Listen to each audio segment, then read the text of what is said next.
not just a case. You're not just a client. You're a person, and you deserve support. You deserve simplicity. You deserve communication. When you hire an attorney, you deserve clear, risk-free advice that guides you to the best possible outcome in your injury case. And that's exactly what the advocates have been providing for over 30 years. After your accident, you deserve closure. You deserve compassion. You deserve peace of mind. You deserve an advocate. This is The Monty Show, the truth in sports talk streaming. When you want unbiased opinions about your favorite team without the spin, all you have to do is find The Monty Show, streaming live and available 24 hours a day, 7 days a week on YouTube. And now, here's Monty. Hey, The Monty Show live on Thursday. Ooh, I almost said Tuesday. I apologize for the trauma. Thursday, September 4th, 2025. The NFL is back, baby.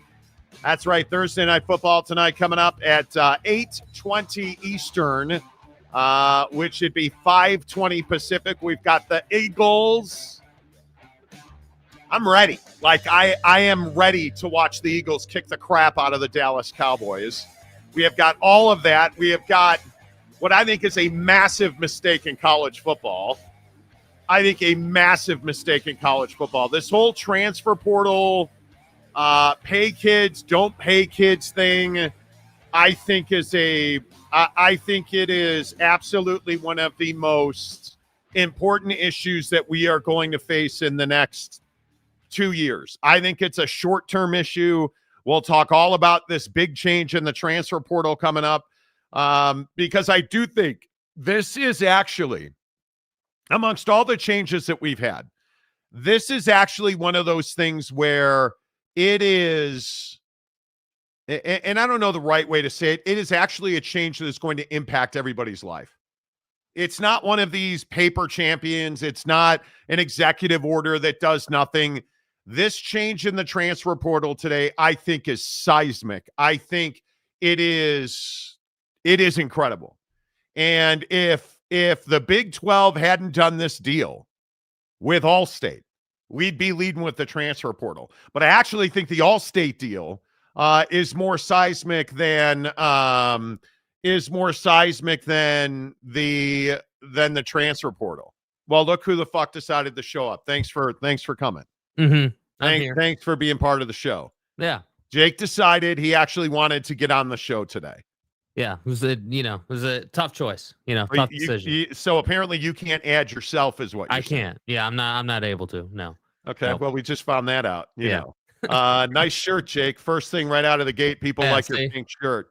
Thanks. I do my best. Salmon's a good color on me. Dude that abides. Calford has gifted enough memberships to be a guest host. He has. He absolutely has. Jake had trouble finding the salmon shirt. Yeah, he was getting dressed in the rectory. Him and Oak State James ran a little over. You know what that's like these days? Want Jake to wear at least one Duck shirt. Yeah, Jake, you're the secret's out. You are an Oregon Ducks fan. I know. I was posing as Duck season, so I guess I'll have to get the shirt and the whole uniform and get a jersey and roll up with a duck head. Yeah, midweek Cougs, right? Hey, thanks for showing up. We're all collectively sorry to interrupt your day, Jake. I know that you have me for having no days off. You have other things you got to be doing. You do you. I'll sit over here and forearm strengthen by myself. It's fine. Might be hot pink, Jake. Yeah, I would agree. Yeah, I would agree. Nice shoe collection. Oh, did you decide to rotate the shoes, Jake? Just slightly, yeah, just slightly. Yeah, I think he might be a new guy. Okay. Yeah. New guy. Just break the internet, Jake. Wear a shirt that says, "Yes, I am Duck season." You should. You really should. Yeah, I'll just go full. I'll just embrace the double personality, and you also know the Monty Show is always presented by the Advocates at theadvocates.com. The best injury attorneys in the business. All the kids are back in school. The school pickup line is crazy. Don't get aggressive in the school pickup line. There was a big story that I saw the other day about how there was a huge Karen versus Karen brawl in the school pickup line on day one. Let's not go there, right? Let's not do that. Slow down. Be respectful of school buses. I know they're in your way and your time's more valuable, and be respectful of school buses. Kids are on scooters and bikes as they always are, but now they're out on the roads. Be careful. And if the worst happens, make sure you're ready and able to get to theadvocates.com, because they're ready and able to serve you 24/7, 365. No chat bots. No, we'll call you in a couple of days.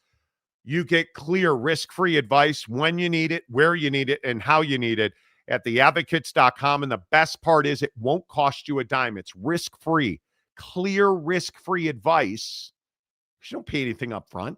You don't pay the advocates unless and until they win your case, so you never reach into your pocket.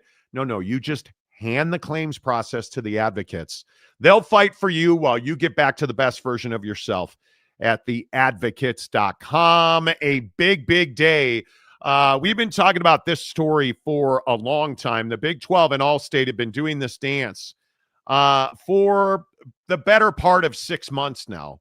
I believe we talked about it early this year, that the Big 12 was trying to find a branding partner. And I told you, and I know I don't know anything, and I know it's not I told you so Thursday, but I told you it was a naming rights deal. And of course, all the crappy podcasts said I'm stupid and I'm fat, which not wrong. I mean, they were accurate about that. But it turns out that we were absolutely accurate about this deal. And it is Allstate, according to Ben Portnoy on Twitter, who's different than Dave Portnoy. The Big 12 and Allstate are set to announce a multi-year sponsorship deal. Allstate will be the presenting sponsor of the Big 12 Olympic Sports Championships, along with the creation of an Allstate Championship Series. And it's one of the largest deals in the history of the Big 12. And I think that matters, because one of the things that I talk about on this show a lot, and I think it's a really important question: can the Big 12 compete financially at the top of college athletics? And I think the knee-jerk reaction is, no, come on, Marty, what are you? Yeah, they can. And it's because of deals like this. And I know you guys say this is a Big Ten show. Jerkface yesterday was saying that we're a Utah show, whatever. I'm telling you right now, here in the moment, I'm a Brett Yormark show, because Brett Yormark is doing the deals that everybody dreams about. This is another Mexico City, which really hasn't happened yet, but this is another Rucker Park. This is another deal on top of all the deals that he's done. The Big 12 Pro Day with the Dallas Cowboys. Like, you look at all of the things that Brett Yormark is doing, he consistently adds value to the conference. He is consistently growing the bottom line, putting more money in the pockets of his presidents. I think this is absolutely a no-brainer, and it's exactly the way that sports and entertainment should come together, because that's what college football is. It is sports and entertainment. It's why the Big 12 absolutely has the best basketball championship tournament. You see him in Kansas City. You've got Shaq doing shows. Like, it's a sports and entertainment event. You're there for basketball, but you're also there to see a wildly entertaining event. And I think that's what separates the Big 12. And it just feels like this is a really significant moment in time for Brett Yormark. Yeah, I mean, I just think that the Big 12 is in this place where, they need to build momentum. And yes, some of that's on the football field, but a lot of that is going to be in the financial, realms of the conference. And, I think that getting a naming rights deal done is huge for the conference. I think it adds credibility. It obviously adds revenue. And, the conference needs to continue to build on this. It's one of those things where I feel like the Big 12 is in a position where they could be one of the best conferences in the country. Like, you could be one of the best football and basketball conferences in the country, but you don't win enough on the football field to justify that. And it begs the question, well, if Brett Yormark can get a naming rights deal done with Allstate, with the current state of football in the Big 12, what would it look like if you had 5 or 6 or 7 teams competing for the conference legitimately? What would it look like if the conference had, a much higher level of publicity, a much higher level of coverage, a much higher level of notoriety? And that's what's always stood out to me with the Big 12, is that in basketball season, the ACC gets all this run, and it's Duke and UNC and Virginia. Duke is Duke. Go up. Yeah, like the ACC gets kind of a free pass on the media with basketball, but the Big 12 doesn't really get a free pass in football during football season, and that's what's nor should they. And they shouldn't, but my point is that if you're not going to get that luxury in one of your sports, you got to win in both sports at the same time, and that I think is ultimately what we always come back to, and that's why everyone wanted to kind of run from the whole Wolf of Waco performance against Auburn. The best example of dude, you had plenty of time to prepare for them, man. They didn't do anything special except run it right down your throat the whole game. At some point, these programs need to improve. That way, Brett can do more of this stuff. Yeah, I think it is. I think it's a lot more than that. I think it is because if we're being honest, if you look at the hierarchy and the ranking of conferences, I don't think there's any doubt the Big 12 is the best basketball conference in the country.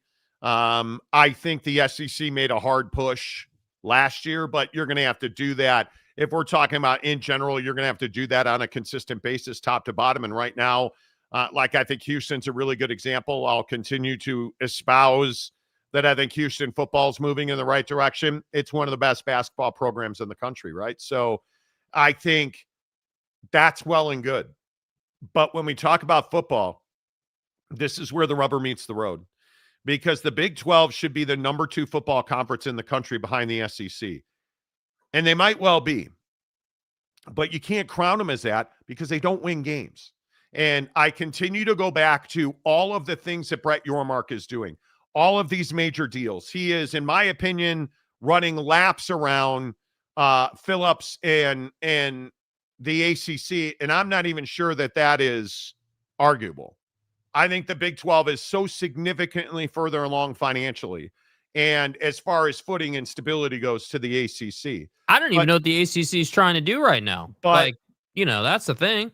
Well, I mean, I'm certain they're doing something, but what we know is the Big 12 is significantly further ahead of the ACC.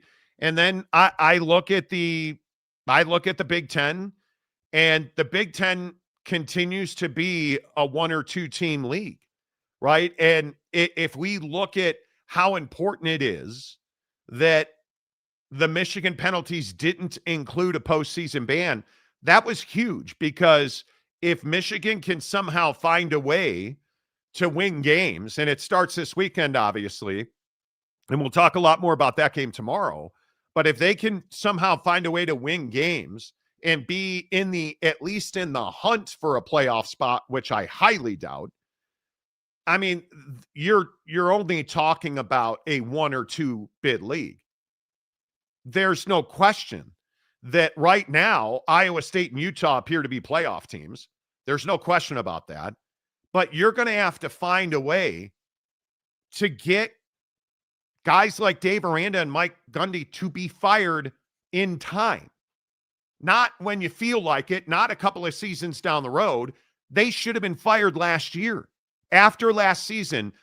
And I think Dave Aranda has been on the hot seat, and I don't even know what it would take to get him fired in Koresh country, because it appears they love the guy. David Koresh. Right? And I don't understand why teams in this league will not do everything they need to do to win games. And obviously we're going to put, the Wolf of Waco. But I'm going to put Joey and Texas Tech on that list now, because simply of the money and the NIL stuff that they've done.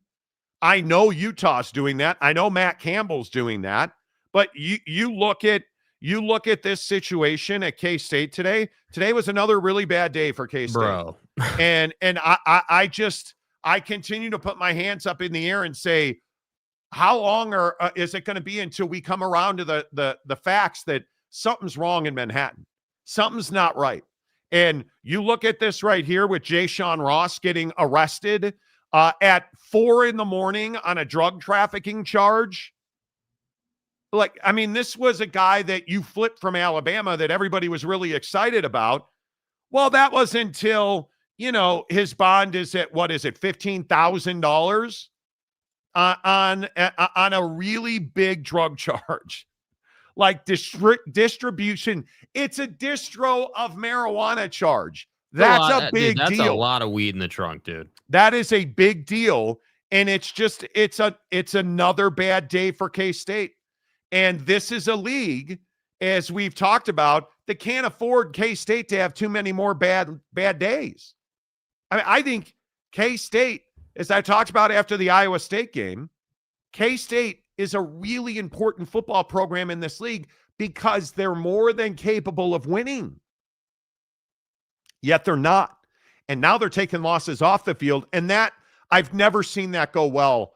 Have a guy picked up on a distro charge, kicked off the football team because he was immediately removed from all mention, and then have the team see no effect of it on the weekend. There's only one program who does it, and it's Georgia.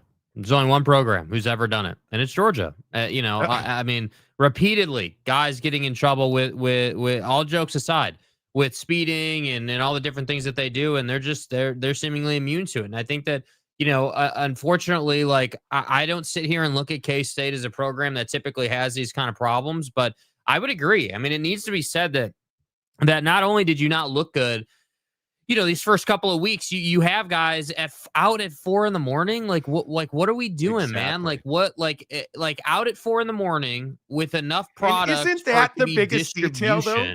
But isn't that the biggest detail, bro? He's out at 4 a.m. Like, what are you doing out at 4 a.m, bro? Dropping a trunk load of weed, apparently. I mean, apparently you rolled up in your SRT and popped the trunk, bud. Like, I mean, that's what's hard, man, is that, like, once that stuff starts happening, I'm not saying it's an indictment on the whole program, but once it happens once, now are we going to be surprised if it happened again? Well, no, not really. Now that it's happened once, like, and I bring this up because I just don't think this is something that this league is able to absorb. When you have big off-field problems like this, look what happened to Ollie Gordon at Oak State last year, right? Like this, your programs are not deep enough. They're not well-heeled enough. They don't spend enough money. And again, maybe I just need to go back and point at Texas Tech spending a ton of money. Maybe I need to go back and point at Utah, who now has a full throttle NIL program that consistently every MFing day sends me emails saying, give us money. We want to win more games, right? They kicked the crap out of UCLA. And the first thing they did was email Monty for a check for the Crimson Club. Check, Monty. God damn it. Anyway, but the point is, you look at what Iowa State did, and I hated it. I think I can say we hated it. Yeah. Jake never has an opinion of his own. But, I hated the whole thing they did where they were like, oh, well, they're all taking pay cuts to come back to Ames. They want to be in Ames, and they want to play for Matt Campbell, and he's the best coach ever. Yeah, okay, dude. Right. Yeah. I'm sure that's what it was. I think it is. I think it's going to be really interesting to see how all this plays out, because I look at where the Big 12 is, and I look at how this league is coming together with all of these events, all of these sponsorship deals. And again, I think when you look at this Allstate deal, I think it's absolutely massive, and I don't know if Mike Smith is here today. Mike Smith. But is now every truck stop in the Big 12 the Allstate truck stop? Is that what it is? Should we just fully embrace the Allstate flyover conference? Right? Should we just Allstate brought to you by Buc-ee's, right? Like, is that what we're doing? Buy one, get one free on their chicken sandos off the roller. Buy 2 roller food at Buc-ee's and get an electrode shoved. Never mind. Anyway, my point is, this is just another big win for Brett Yormark, and it shows you that this league's going to compete. And I do believe that it's over here, this one. They can compete financially with the big boys in college football. Will they ever out-earn the Big Ten? No, because the worst football programs in that league outdraw the best football programs in the Big 12. And the SEC is on another level financially. You're not gonna outdraw them. I didn't say, can you surpass? Can you compete? And the answer is yes. And a lot of it is you're really good in basketball, which is a great start. You're really good in your Olympic sports, which is really important. And now you've got Allstate money. And I think it's huge. And I mean, obviously, the bigger story is, well, the Big 12 and Dave Portnoy now are negotiating a deal allegedly giving Dave and the Barstool boys a blank canvas to create content with the Big 12. To which I say, okay, you've done everything right up until this point. And now this is the thing that's going to come back to get you eventually. Because eventually something's going to be said or something's going to be done that's not going to go over well in Big 12 country coming from a Big 10 guy. Like, what are we doing? And this isn't just some small thing. Talking to some folks in the know, this is close. They don't have a deal finalized as yet, but they had a call with Brett Yormark, several presidents, and almost every athletic director talking about ways, and Dave Portnoy was on this call, by the way. So it's Brett Yormark, a couple of presidents, almost every athletic director, and Dave Portnoy on a conference call talking about ways that Barstool Sports can partner with the Big 12 to create content and grow awareness. This is really close. And I'm told everybody embraced it, which, hey, again, as I've said, Dave Portnoy's a great businessman. You don't want him dating your daughter because, again, you lie down with dogs, you're going to get fleas. But if no sex is involved in this deal, Jake, I don't see what could go wrong. Yeah, as long as dude doesn't get handsy with some people in the conference, we're going to be fine. Like, I think, the thing with the Big 12 is that everything is going fine. I agree they need to make more money. You're clearly chasing the SEC and the Big 12 or the Big 10 on the football field. And, the hard part is I just feel like the Big 12 has this opportunity to be a really complete product, really good on the football field, good on the hardwood, and be a conference that's a 2 or 3 bid league into the college football playoff. But I just, the reason I'm so bent on that is because if you can get 2 or 3 teams into the CFP regularly, you go from being a second tier conference to the Big 10 and the SEC to being a major player. And that's what, to me, that's the shame. It's like, it's the old adage you always use. It's like, it's not the money you're making, it's the money you're not making. And in this case, it's both, literal and figurative, right? It's both like, hey, yeah, you're literally not making the money you should be, but then figuratively, you're not getting the PR, you're not getting the push, your reputation isn't as strong as it could be. And that's why this K-State stuff, the Matt Campbell, Iowa State comments, this Gundy, this asinine Mike Gundy crap this week, why are we choosing to go that way when you could just get on board and embrace NIL and embrace the portal and embrace the changes and be better? But that's not what we do. But if you're Gundy, you don't have a choice. I mean, you're either going to embrace it or get fired. Like, that's the reality. But poor people don't know what it's like to have money. Yeah. Right. I mean, if you look at Mike Gundy, and this is a great example, right? If you look at Mike Gundy and you look at what he said, and I don't even know how to explain how stupid it is. And I guess we don't have the bite anymore, but you have Mike Gundy he straight up called Oregon the best team money can buy. And I'm saying to myself, that smacks of a guy who can't buy the best team. He ain't got the bread. That's what it is. So instead of doing his very best to win games, Mike Gundy wants to shame the rich who can afford to go and pay players. Yeah. When you should be doing everything you can to get on this list right here, which are the biggest recruiting budgets in the business. How many Big 12 teams do you guys see on here? Huh. That's interesting. The answer is I don't see any. But I see a bunch of SEC teams. I see a couple of Big 10 teams. I see a couple of ACC teams. That's South Florida down there. You're getting outspent by South Florida? Like, this is a problem. And I look at this and I say to myself, this is why the Big 12 is where they are. And Brett Yormark has to change that. Yeah. And I look at, and I know I'm not even self-aggrandizing. I know that there are athletic directors who watch this show. You need to raise your bar, because I hear from guys who are like, well, you're being hard on Dave Aranda. You're being hard on Dave Aranda. Yeah, because he's not doing a good job. What do you mean we're being hard on, dude? It's not being hard on X, Y, or Z. You're not doing a good job. Baylor, as good as the basketball program has historically been, the football program is garbo.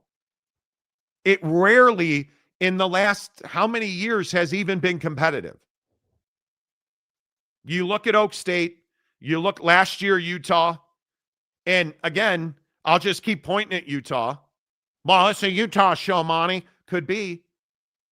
But tell me what it is that they are not exemplary at.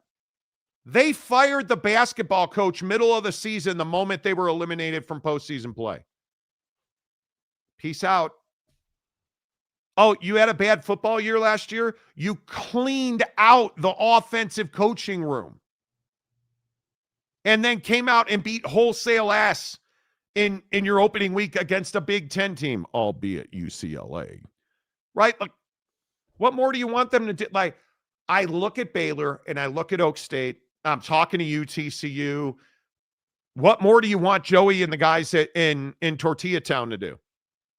I'd far rather be a Texas Tech fan than the Baylor fan, because I know we're spending the money and now it's up to Joey to win the game. What more do you want Deion to do in Colorado? Right? I'll just continue to say, you've got to have the Kenny Dillinghams. You've got to have the Deion Sanders and the Kyle Whittinghams. You've got to have guys who are willing to do everything it takes. And if they're not, you need to get them out. I'm a man. Because you're not on this list. Do you think that top 6 is accidental? Nope. That's a way of doing business in the SEC. As simple as it is. That's a way of doing business. So, I don't. Do you guys believe that the Big 12 can compete financially? I mean, I think with this deal today with Allstate, and it's not official, it's being reported that the Big 12 and Allstate have a deal in place. Yeah, I mean, it certainly helps. I mean, clearly it helps push you forward. You know, it's always hard to say what the gap is, but I do think that the Big 12 needed this deal. You know, they needed to get this deal done. You know, get it behind you, get it set up, and then from there, you know, I just think that the only other thing that this conference can look at is just other ways to bring in revenue, other revenue streams, and you know, I'm waiting for the major wave of private money to come into the sport, because we know that's going to happen at some point. Yeah. So it's just a matter of like what the front door is for that. If that's just into the new entity, the Super League, or if that's going to be at the conference level. So, I mean, I think, the word compete. Yeah, I think they can compete. Are they ever going to eclipse the Big Ten? Probably not. But I would also say, I don't know that you need to eclipse the Big Ten. It would be nice, but I don't think you need to do that as long as you're winning and as long as the conference is in a good spot. I hope you have enough money to force people to raise the bar.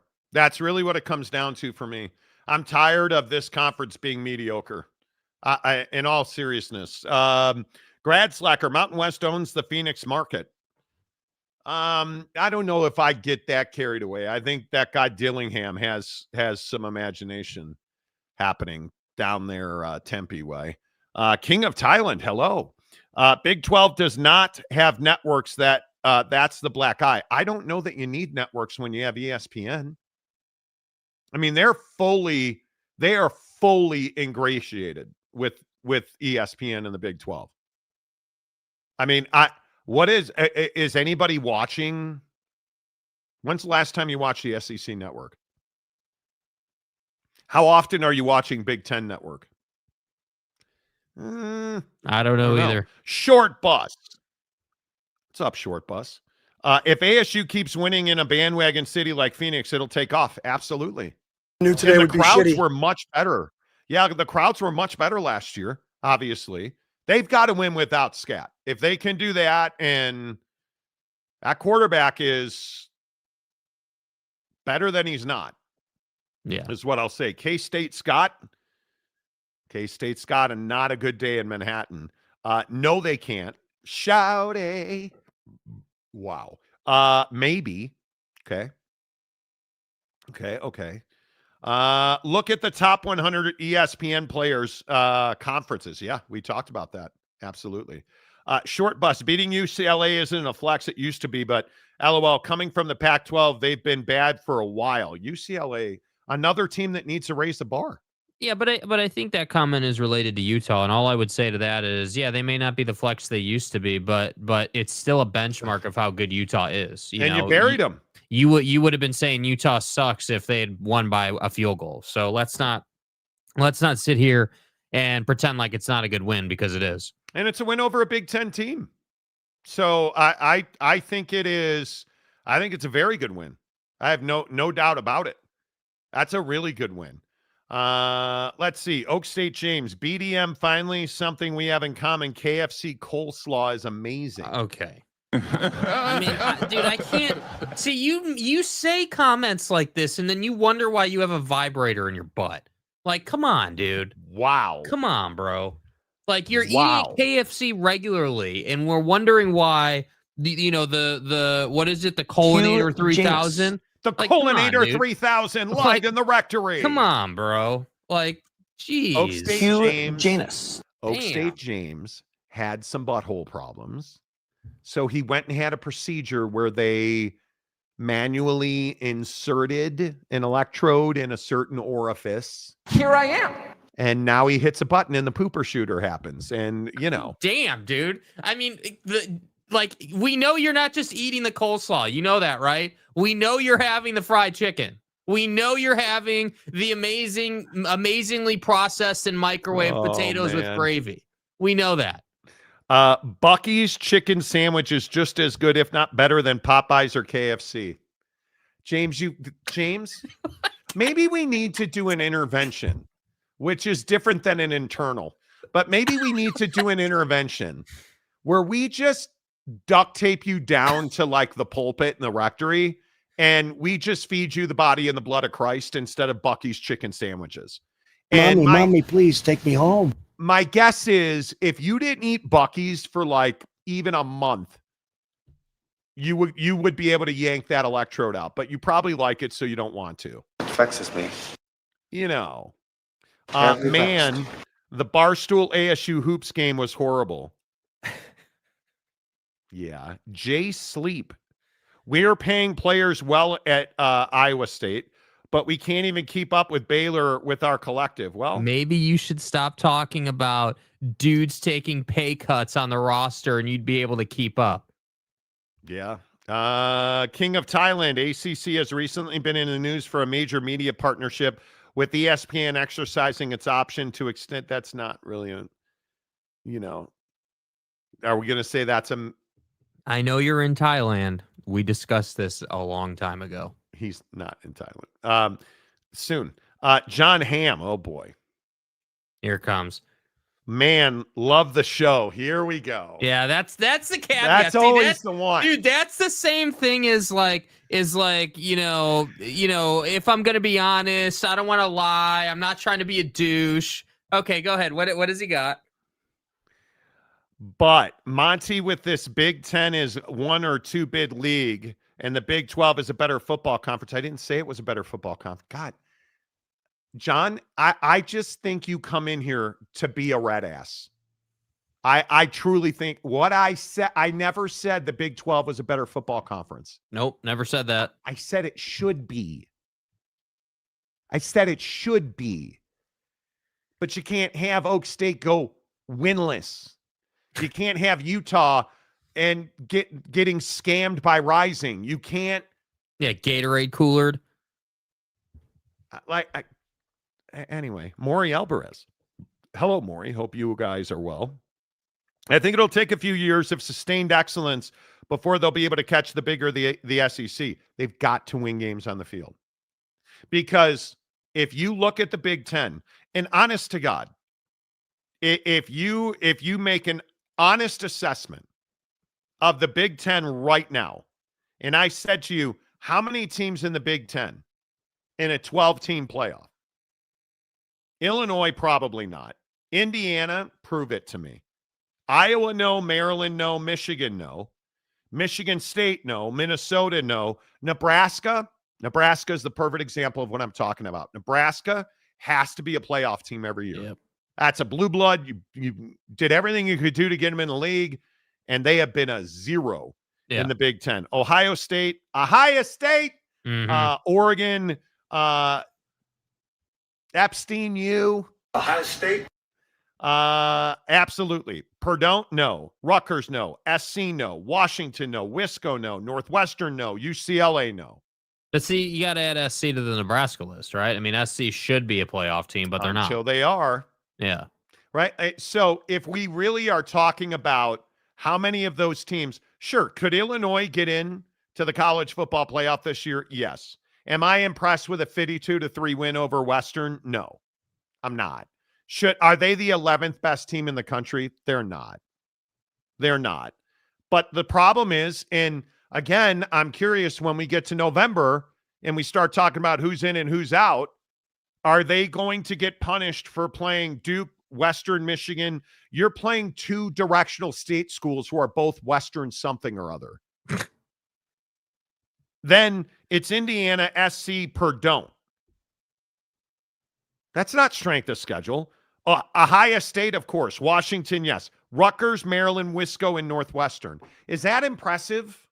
If you lose, let's say you lose to Ohio State and, hell, Indiana. Is that impressive? Is that, oh my God, put them in the playoff? No.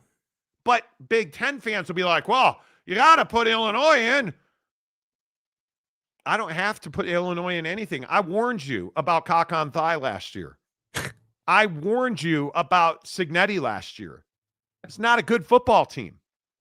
Like you're only getting the knuckle deep boys and Happy Ending Valley in Length and girth. and where they were because Jabba the jerk off in Ann Arbor tried to rig the whole thing.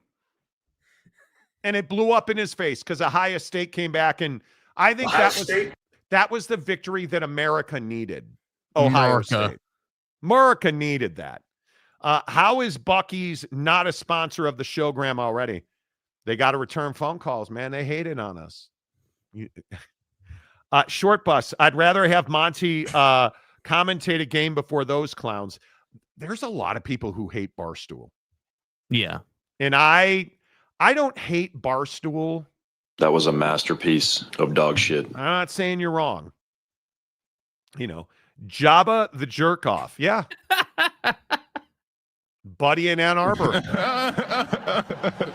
You know, like iconic reference, dude.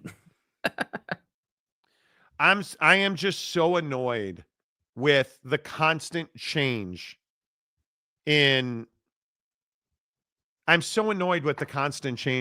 college football. Like, and now we're hearing about how football programs are going to have to be 3-1 financially. You're going to have to make 3 times your allocated budget in revenue because of the federal education funding cuts. And it's like, dude, at what point are you like, It's rough. It is very rough. And I think it's difficult, man. And I just don't know how you fix it. Yeah, I mean, I just don't know how you benefit, how you thrive, how you operate, like any of it. I mean, I just think it's such a shock to the system, and that's why I'm telling you. Like again, basically every solution to every problem is solved by winning football games and winning a lot of football games. You know, you win your conference. You know, you win a CFP game. Like you're in a way better spot financially. Like you're helping your league, and I think there's no question about the fact that schools and athletic programs that win and push the conference forward and make the conference money and they gain leverage through that process, and that's also valuable. You never know when you're going to need the ability to give someone else the bird, or to say, hey, we want it done this way instead of that. Like, you never know when that's going to come into play. So I just think that we've never said the Big 12 was better than the Big 10 overall, but I think it goes without saying that the Big 12, in my opinion, is a deeper league. I mean, the Big 10 is typically each year is only 2-3 teams at most at the end of the day, and that's basically it. And that's what it's going to be hard for them to get away from. So, just a quick side note. Okay. Because this is the life that I lead. Okay. So I have 2 launch monitors for golf. I have a Mevo Flight Scope and a Foresight. Yeah. I'm selling the Mevo Flight Scope because I don't use it. Right. I've used the Mevo Flight Scope maybe 20 times. Good unit. Pretty much brand new. I have it listed for $850. It retails at $1,739. I had a guy message me and say, would you consider $300? I'm broke. It's listed at $850. And would I consider $300? Like, do you understand the trouble? Let me tell I you need what, Matt. Simon and Garfunkel's Bridge Over Troubled Water. It's not my fault you're broke. It just means you can't afford it. So, no, I won't take a $550 write down because you're broke. No. Dude, I hate selling. I hate it. I cannot stand it. Fuck you. Yeah. Fuck you. Thank You you. suck. Thank you. Dude, it's so annoying to me. The guy has to be trolling me. Anyway, I just thought I would share that bit of greatness with you. Yes. Eric Wasikowski, Southern Utah flipping birds in the Pac-12. Didn't they? Were they like an affiliate volleyball member or something? Big Pac-12 is going to be a good volleyball conference. James is working on a deal to become the official IPF of Buc-ee's. Well, Okay. Oh, James. I'm watching a ton of kids dropping school right now. They can't get funding as easy, and now they're making life choices they don't want to make. I'm warning you guys. I'm warning you right now. This eliminating the Department of Education, the unintended consequences I always talk about on this show. Every decision that you make in your life has unintended consequences, good and bad, right? And it's one of the major ones is paying for education. We're going to talk about today, people who rent, because there's a new study out from the National Association of Realtors, put out a stat talking about how multimillionaires are now preferring to rent luxury condos instead of buying homes. Like, how the housing market is so fundamentally broken. And you look at the stats that came out Tuesday on credit card debt in this country, and it's not just millennials anymore. Remember when we were talking last year about how millennials had run up record credit card debt? Gen Xers are now in as much credit card debt per capita as Gen X has ever been in. And we look at these decisions to eliminate funding for education, and now you're pressing down financially on all these kids. So fewer kids are going to college. So not only did we cut federal funding for college, enrollment is down because of that. So they're making less money on enrollment and less money on federal funding. And you wonder why sports are getting cut at universities. Yeah. It is a terrible cycle. And you look at kids from Gen Z, Millennial, Gen X, everybody's in debt. And there's not a real clear path on how you get out of debt. And it's just a really interesting, it's a really interesting time of life. And the decisions you make, if you are a university to fire a coach, you look at Texas A&M, that Jimbo buyout, I still don't know how they did it. And they're going to pay for it for how long? Long time. Long time.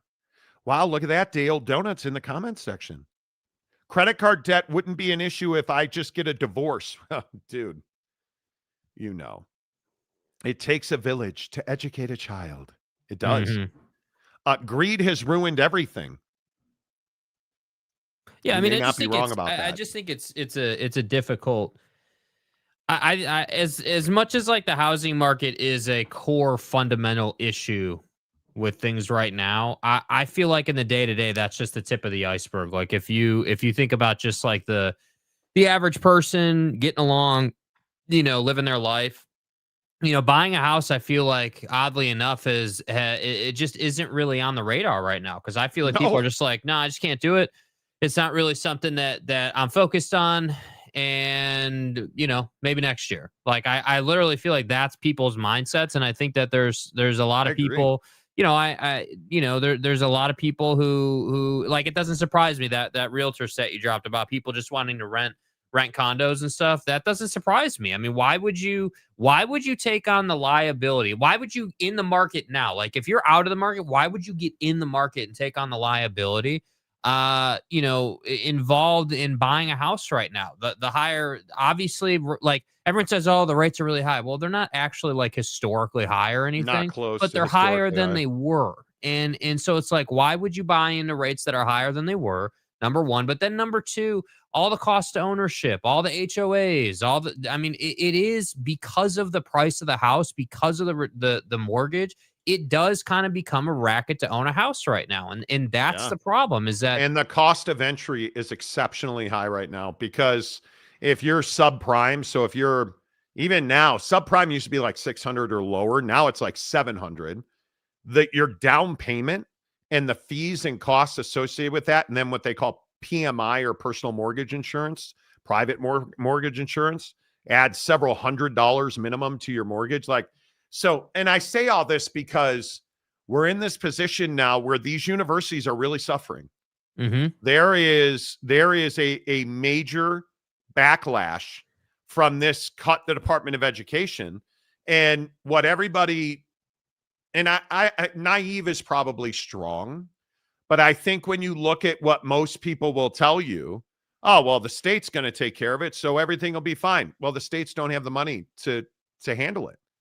And we're not talking about a small amount of money. We're talking about billions of dollars that was put into R1 research institutions and AAU designated universities. There's that term again. Yes. AAU designated universities and R1 research institutions to cure things like cancer. It's how we came up with, in a record amount of time during Donald Trump's first term, we came up with the COVID vaccine, like it faster than ever. Who came up with that? The people that were being funded to do the research and the science. We've stopped funding that now. So those universities aren't making that money anymore. And it's not the money itself. So like the federal government gives the university money. The university takes that money and they make more money with it, because what they do is they hire professors. Those professors bring grants with them, because when you hire the best scientists, those scientists usually are affiliated with a certain industry, like they're an mRNA expert or a chemical expert, whatever they are. They bring grants with them. So it's this snowball. And what happens when you have the top cancer research scientists go to work at K-State University, let's say, or Northwestern. Let's use Northwestern. Massive medical school, right? So this scientist agrees to go and take a $700,000 position at Northwestern, where let's say he's going to work on a cure for pancreatic cancer. What happens as a result of that? Okay, well, Northwestern takes that federal money, pays this guy, who then takes the money that he gets paid. Let's say it's $700,000, because I saw this example last week. He doesn't pocket $700,000. He has $700,000 that year to hire 2 assistants and 3 interns. In turn, to pay for those humans and the work they're going to do, he brings in grants, right? So all this money is being pumped in here. You're like, well, what the fuck does this have to do with sports? Well, now he's not getting any of that money because the grant money disappeared, because the companies that were getting the grant money are no longer getting grant money, partially or fully, from the states, because where do the states who are funding that money, like Eli Lilly in Indiana? Anybody, any Indiana fans, any Indianapolis residents, West Lafayette, Indiana, massive Eli Lilly plant. What happens is Eli Lilly now isn't getting the contracts they were getting because the government cut funding from the federal level to the state level. So not only are we not researching cancer and vaccines or science or whatever, now the money that was going to fund sports, I don't know, like the volleyball team or the track and field program, because you're not cutting football, that makes you a ton of money. Basketball is a secondary income, but you're cutting these other sports. You're cutting women's sports across the board. And to make sure you're in compliance, you're going to cut a bunch of men's sports. Diving. Look at all the Cal schools cutting swimming and diving programs.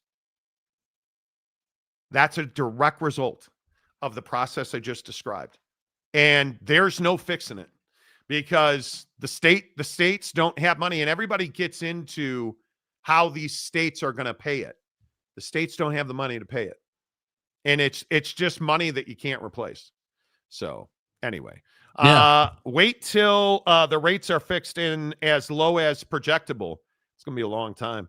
AI doctor will be operating on you in a few weeks. And there was not to keep telling you, I read a lot. I get probably half a dozen emails every day that send me new studies and research reports. And did you guys see the impact that AI is having on our electricity prices? Holy Jesus. So the cost of electricity, you probably have realized this. The cost of electricity is, you think eggs are expensive. Electricity is hugely expensive. And a new report out says that a lot of that higher cost is because the energy that AI is using and the tax, the damage it's doing to the electrical infrastructure in this country. AI like bot AI farms just eat electricity off the grid. And it's absolutely blowing out lines. They're having to pay. There's in Oklahoma, apparently the Great Plains in this country, there are a ton of these server farms for AI being built, going up, and it is absolutely blowing out the electrical infrastructure. It's crazy. Yeah, absolutely. Isn't that wild though, dude? Yeah, like, that's crazy. And I use ChatGPT in my business all the time now. Like I use it all the time. And you never think about it when you're sitting here using ChatGPT. You're not thinking about the fact that, well, yeah, why is it taking 5 minutes to render that thing? Because there's like 2 servers that are spooling up to do what you asked it to do. And it's just sucking electricity. It's wild. Wild. Just get a CDL. Your office is your house. Yeah, there's something to that. My voice is my passport. Verify me. God darn it. What movie is that? I can't remember what movie that is, but that's a good one. Well, I doubt that. I'm in my office. Well, I doubt that. Mm-hmm. Do you know where that's from, Jake? The Jason Bourne. Yes, exactly. U.S. domestic cola is not sustainable. It's broken now. We have to fix it. There will be pain going. Well, there's pain in everything. Joey B. Farmer here in Colorado, starting $40 an hour, hard work, but money to be made. Yeah, there is. Man, farmers are taking a beating right now, dude. It is so rough. Who isn't taking a beating? Yeah, everybody right now. Seriously. Kurt Meyer says, Eric, I have a CDL and a home. There you go. Mikkel, what's up? Taxpayer money. Truth. LOL, I know Mike Smith, but let someone else say it. I can't remember. Did you say it's all segmented in your head like in the movie? Tell me the movie. Like, for instance, people don't get that. Most scientists apply for grants at the Fed level to pay their own salaries to justify the research they're doing at the university. Correct. That people, I don't think people understand how things like vaccines get made, or new drugs get made, or research gets done, or I think people have no idea. Phil Venzer, hello. Cal schools will be cutting more sports. They will. Exactly. His estate will be Tim. He better get them discharged. Tim in bankruptcy court. What you mean, man? What do you mean? Nebraska Steve, hello. We need new GM micronuclear plants to feed the electrical grid. Dude, we gotta do something. Gotta do something. D's nuts. I'm calling it right here. I think the Utes elite go 6-0. Love the show. Utah's very good, man. We can. But it was only UCLA. They're terrible. Oh, we're Big 12 fans. We hate Utah. Screw Utah.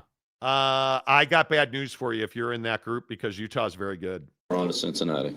I mean, you look at I think quarterbacks, a college football quarterback conversation is fascinating right now. Because if you look at, I mean, there's probably no better example than the Big Ten. You look at Bryce Underwood. I was talking to a guy about Bryce Underwood today, because Michigan fans got all up in the rectal cavity over what I said about Bryce Underwood, which I said, hey, he doesn't know where the ball's supposed to go. Now, that dude's pop time, fantastic. Holds the ball like less than 3 seconds, which for a freshman's really good. Like gets rid of the ball, doesn't put it in danger, but also isn't looking to be dynamic. It's just Bryce Underwood, as it was described to me, is trying not to make a mistake. And his one read numbers are not great. But he's also a true freshman who, if you look at where he is and you look at what he's doing, I mean, there is no doubt that Bryce Underwood's future is very bright. Mm-hmm. But we don't live in a what-if scenario when it comes to college football. We live in a Julian Sand scenario, right? That's who we live in a what-if scenario, right? We that's exactly right. We live in a Julian Sand beat Texas, and Arch Manning. I win. Google me. Arch Manning did not, right? That's where we live. And I think it's really interesting that we're in a position where you either have a quarterback or you don't. And I don't know, maybe Ty Simpson, DJ Lagway is another one. I just think we have no idea what a lot of these quarterbacks are made of right now. But Devin Dampier, I know what he's made of. He's a much better thrower than anybody gave him credit for. I don't think there's any doubt about that. I also have no doubt that there is, without question, there is a lot of really talented kids in the Big 12 at the quarterback position. Certainly. I also don't have any question that now Devin Dampier is one of the best quarterbacks in the Big 12, and he makes the Big 12 the best quarterback league in the country. Because I can go top to bottom in this league, and I can tell you almost without question that I think Devin Dampier should be terrifying to you. And again, if I look at, and maybe Underwood's the best example of it, because he's one of those kids who he's never going to develop fast enough for Michigan fans' appetite, right? But if you look at the way he played, and you look at the fact that I think PFF had him at 92%. His throws went to the first read 92% of the time. Right. And I'm waiting for it to load. That's why I'm guessing. Don't you hate when you have to wait for it to load? Right. see what that load. Anyway, the point is, okay, 92% went to first read. When you look at the average time he held the ball, it was 2.9 seconds.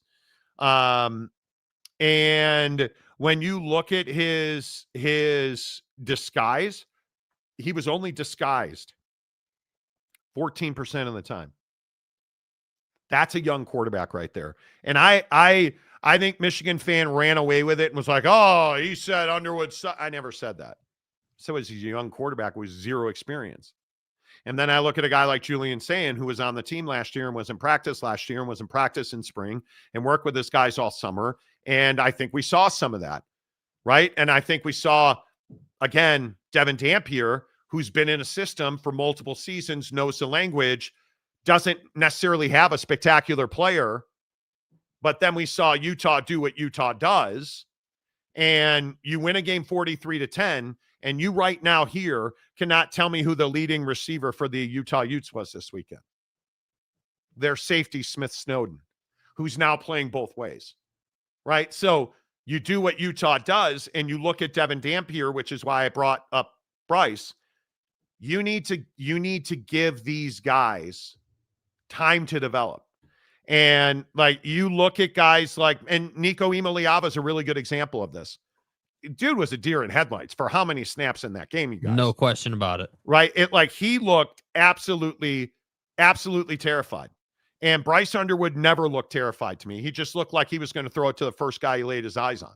Yeah, and then there's Avery Johnson, who should have been an elite passer this season and is nowhere near what he should be. So, we can go up and down the Big 12 conference, and, we can sit here and give Josh Hoover his flowers. We can sit here and give Rocco Becht his flowers.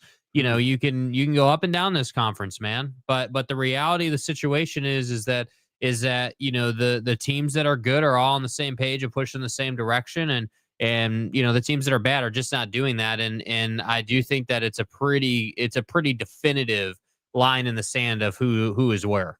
Yeah, and I think we saw a lot of good quarterback play, and again, I point to Devin Dampier or Bryce Underwood or the guys that put up numbers, because I think, like, Michigan fan, I understand why you're glossing Bryce Underwood. I totally understand knee that. padding, slurping, right? And listen, I don't have a problem with that. I think when you look at where you guys are as a program, and the fact that you guys are a bunch of scumbag cheating losers, I mean, there's no reason not to be excited about Bryce. But let's make something very clear.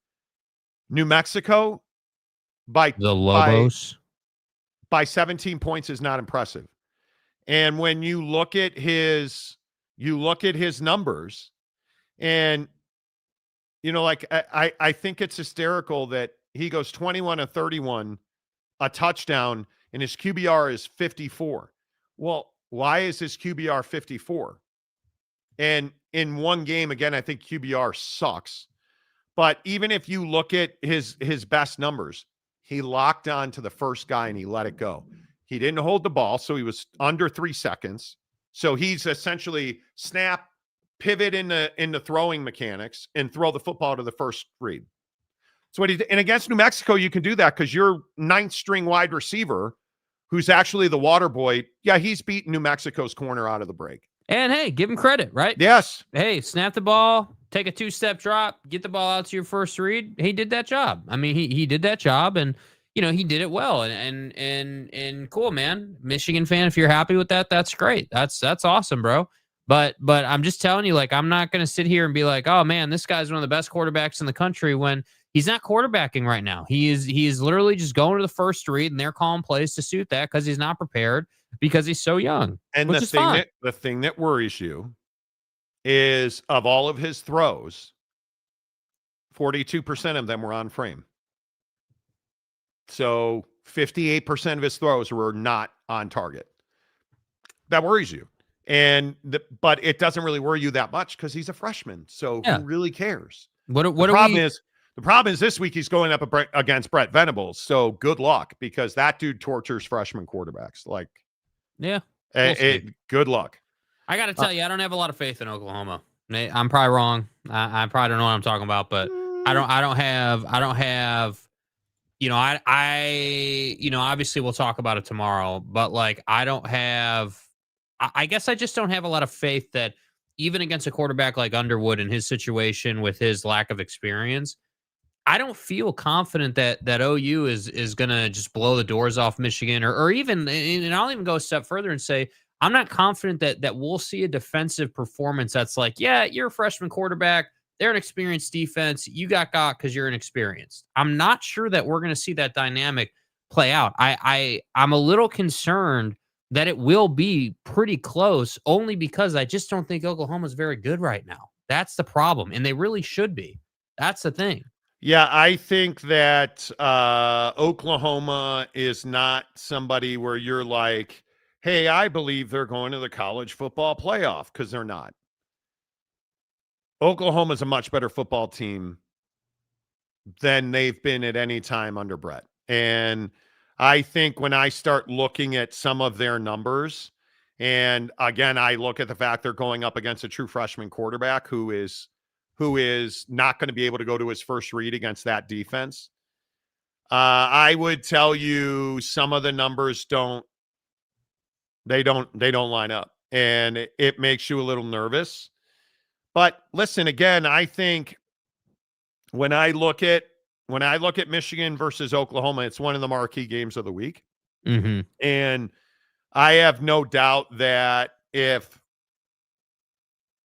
Michigan is within 2 scores in the fourth quarter, that's a win.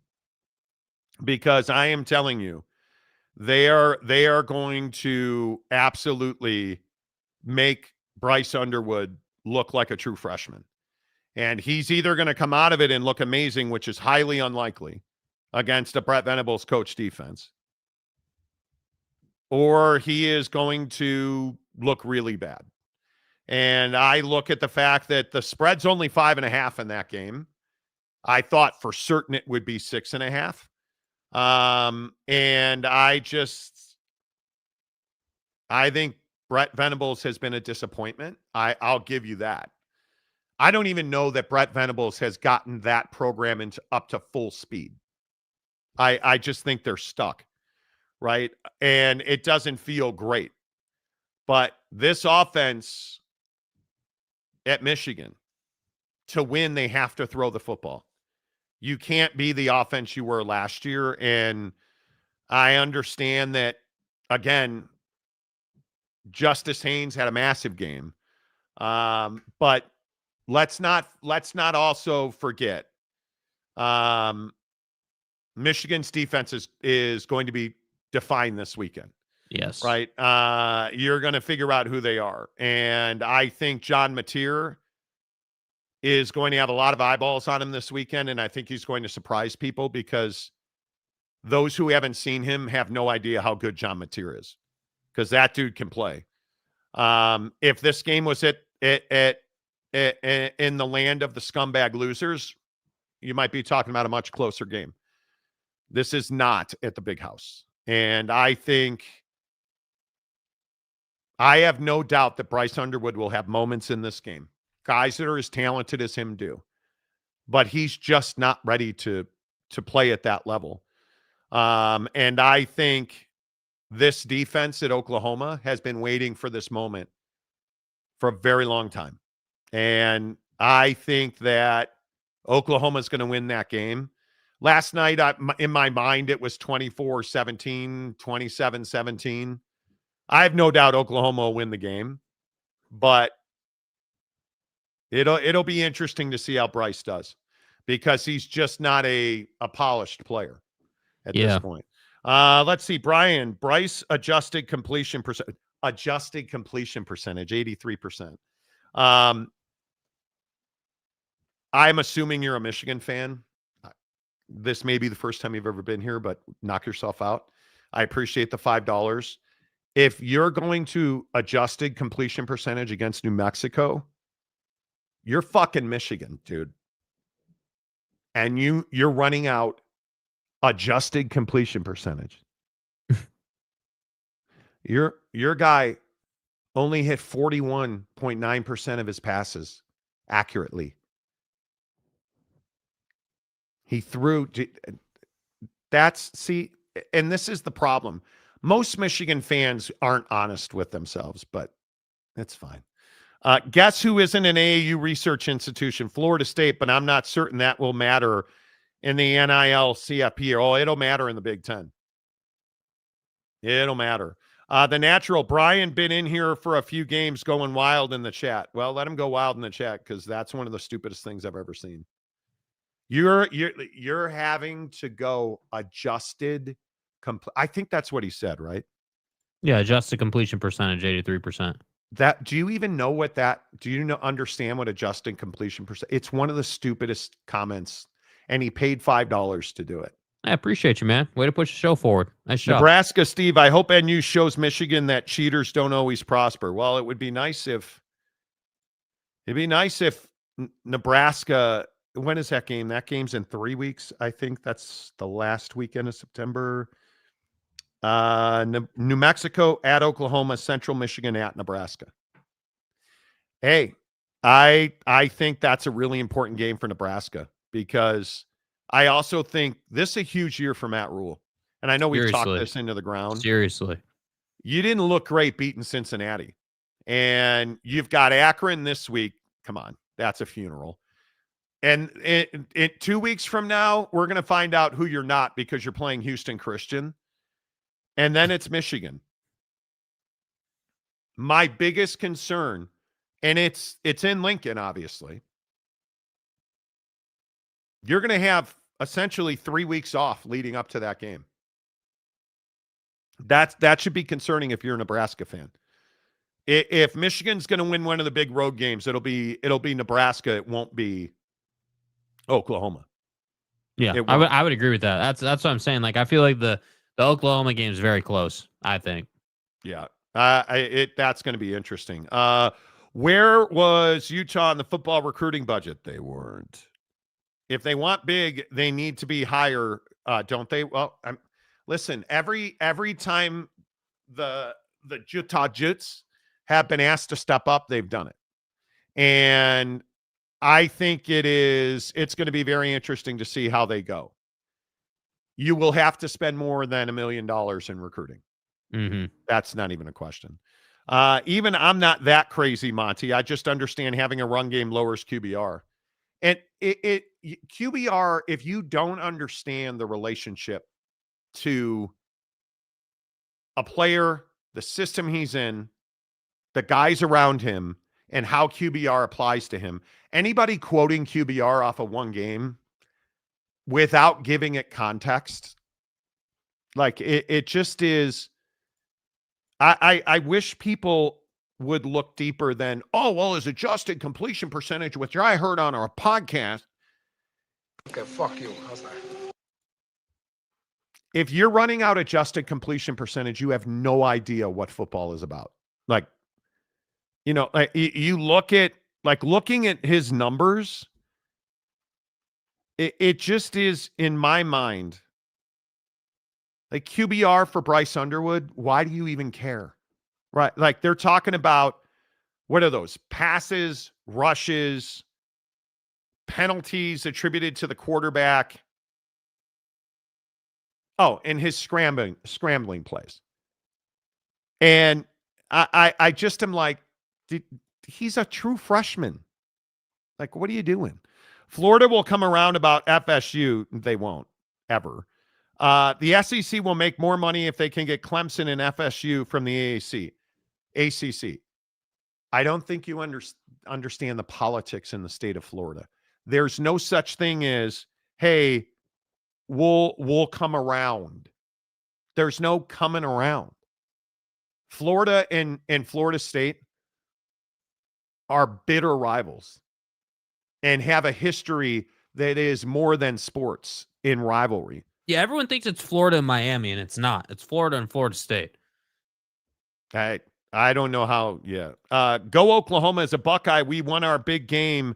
Let's see if Michigan can win theirs. Everybody's got an asterisk. Mm-hmm. Steve, I think NU was an AAU instead until they became a Big Ten school. They recently dropped it. NU is Northwestern. Okay. Lisa Sims, I support all Big Ten teams, but not our rivals. I respect that. Michigan is going to cornhole Matt Rule. Okay. You know, I think it is without question that universally Michigan is one of the most disrespected programs, and they've earned that. Nobody likes Michigan.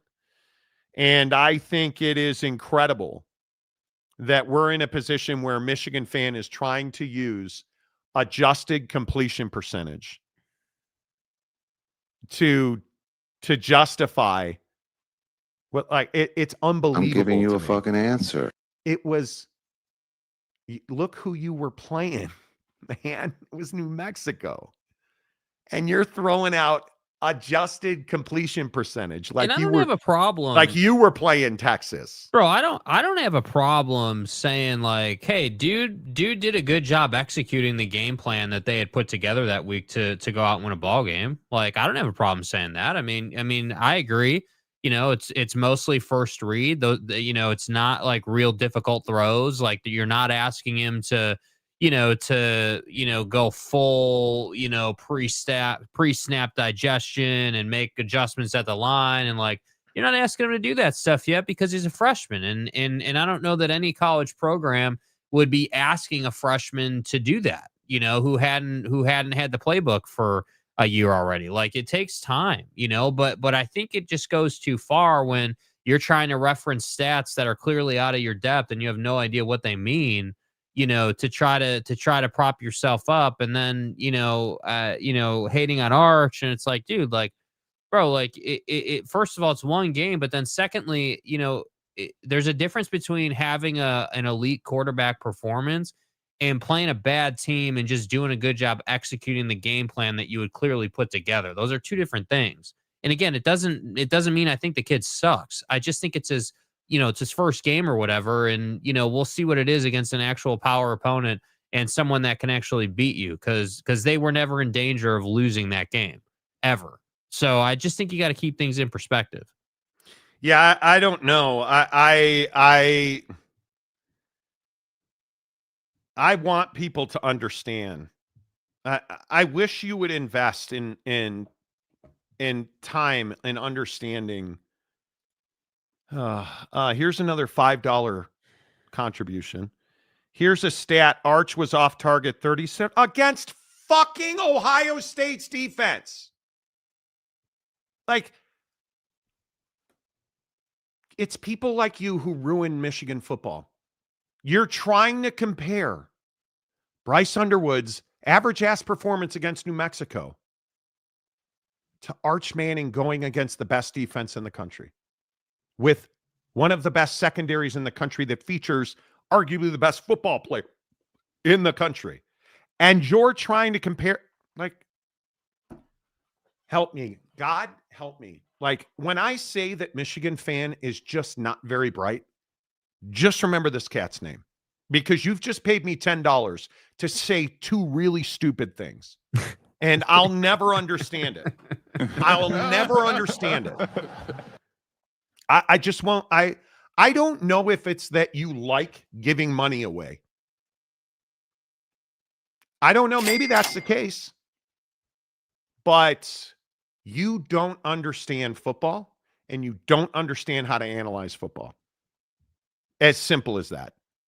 Because if I have to explain to you how good and how bad the different opponents were, and if I have to explain that Arch Manning was 91 rating in the fourth quarter and was rated perfect on a touchdown pass in that game, he was the only quarterback the entire weekend in all of college football to be rated perfect on a singular play.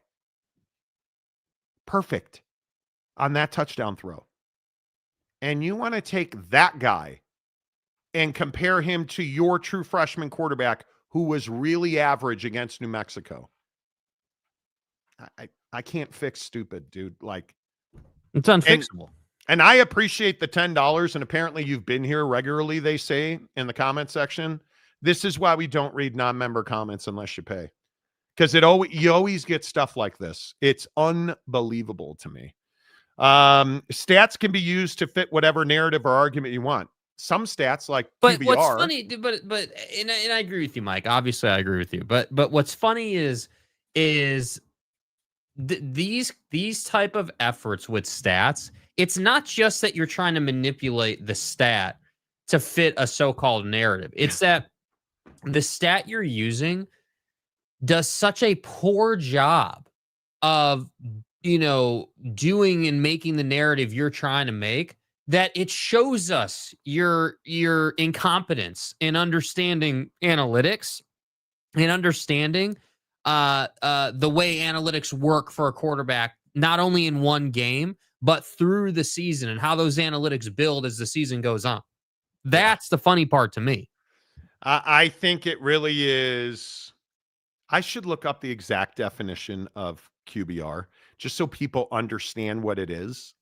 And even more than that, I want you to understand it's not the stat's fault. It's the guy using the stat who doesn't understand what it means, like adjusted completion percentage, or trying to throw out that Arch Manning had, I don't even remember what did Fulio say? Arch Manning off target on 37% of his throws. So wait, does that mean he was on target 70% of his throws? To understand that he was going against the best defense and arguably the best secondary in football, and you want to compare that to Bryce Underwood.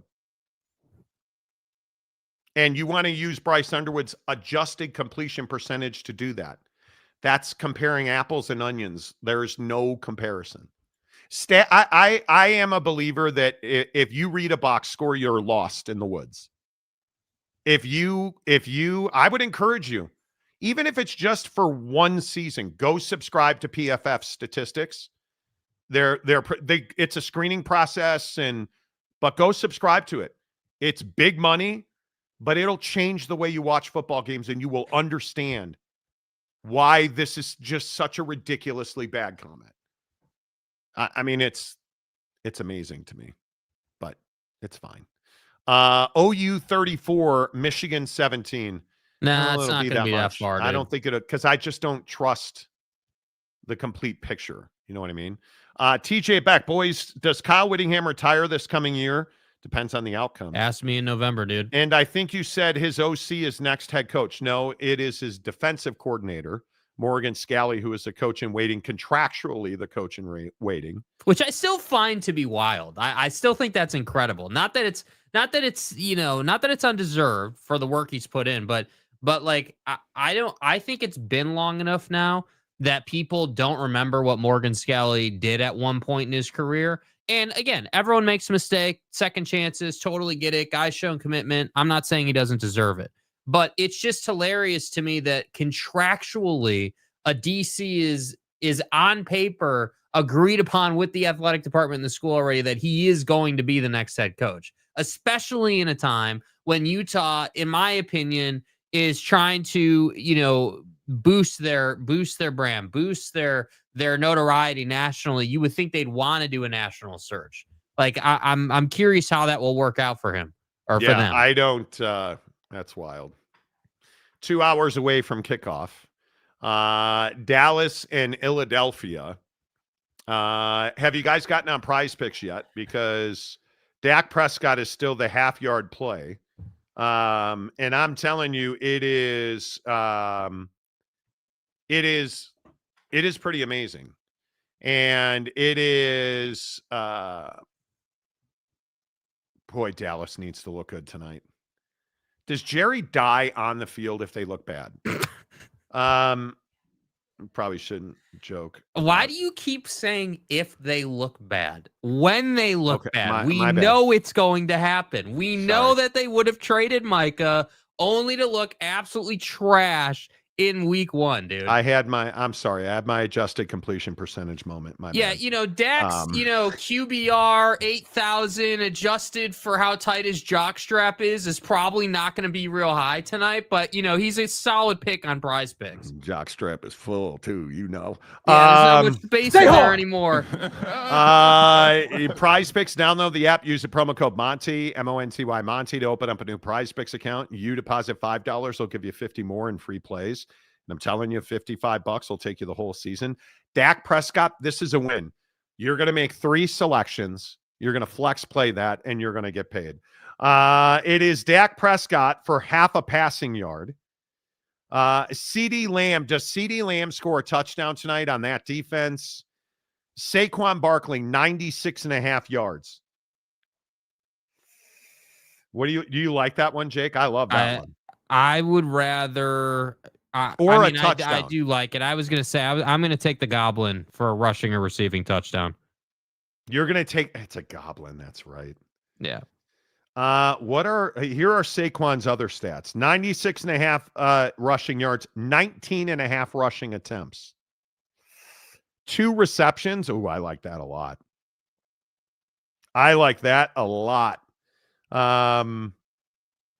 He had 2 last year against Dallas in December. Mm-hmm. But in the playoffs, in the Super Bowl, he had 6. Playoffs, he had 4. He only had 1 against Washington. But is Dallas the Washington defense? I don't think so. No. What about, do you think he gets 3 receptions tonight? I'm going to go 2.5 on a Demon because your boy wants to get paid. Demons pay more. So we'll go 2.5 on the Saquonator. I like that one a lot. I'm a huge fan of that. I think we go. Am I crazy on that? I mean, I like Lamb. Lamb has a bunch of different demons. If you're looking at him, like you can get Lamb on a demon for like his receiving yards demon starts at 89 and goes all the way up to 139. So I mean, yeah, but I can get Jamar Chase against Cleveland for half a touchdown. Well, I mean, are we just doing one for tonight? Yeah, I mean, I thought we would just do one for tonight, and then tomorrow we're gonna have to run it back on everything. Sucks so bad. I don't disagree, but I'm not a fan of Lamb. Okay, tell you what. I'll go with Jake Elliott. You want to put me in a corner? I'll go with the kicker. What about the tush push? Jalen's numbers tonight. Jalen Hurts. 1.5 passing touchdowns. Don't like that. Mm-hmm. Completions in the first 10 attempts, 7.5. Longest completion, 36.5. 27 pass attempts. He only did that once in his last 5 games. I don't like that. Can you take less or no? You can take less, yes. You can take less. On the demons, you always got to take more. His demon's 34.5. Demon. I just don't think. I think Philly's going to control this game. I mean, I don't see. Is there any way you guys, Dallas comes in here and shocks us? No, not a chance. Not a chance. I don't think so either. Man. Yeah, I think I'm going to go that. Oh, I'm so torn, you guys. It's rough, bro. There's no question. How about this? Here's the 3 I'll take. Dak Prescott, gimme half a passing yard. Jalen Hurts, less than 27 passing attempts. Saquon Barkley, more than 3 receptions. I'm going to flex play it 20 to win 120. Boom. Boom. Out of here. Boom.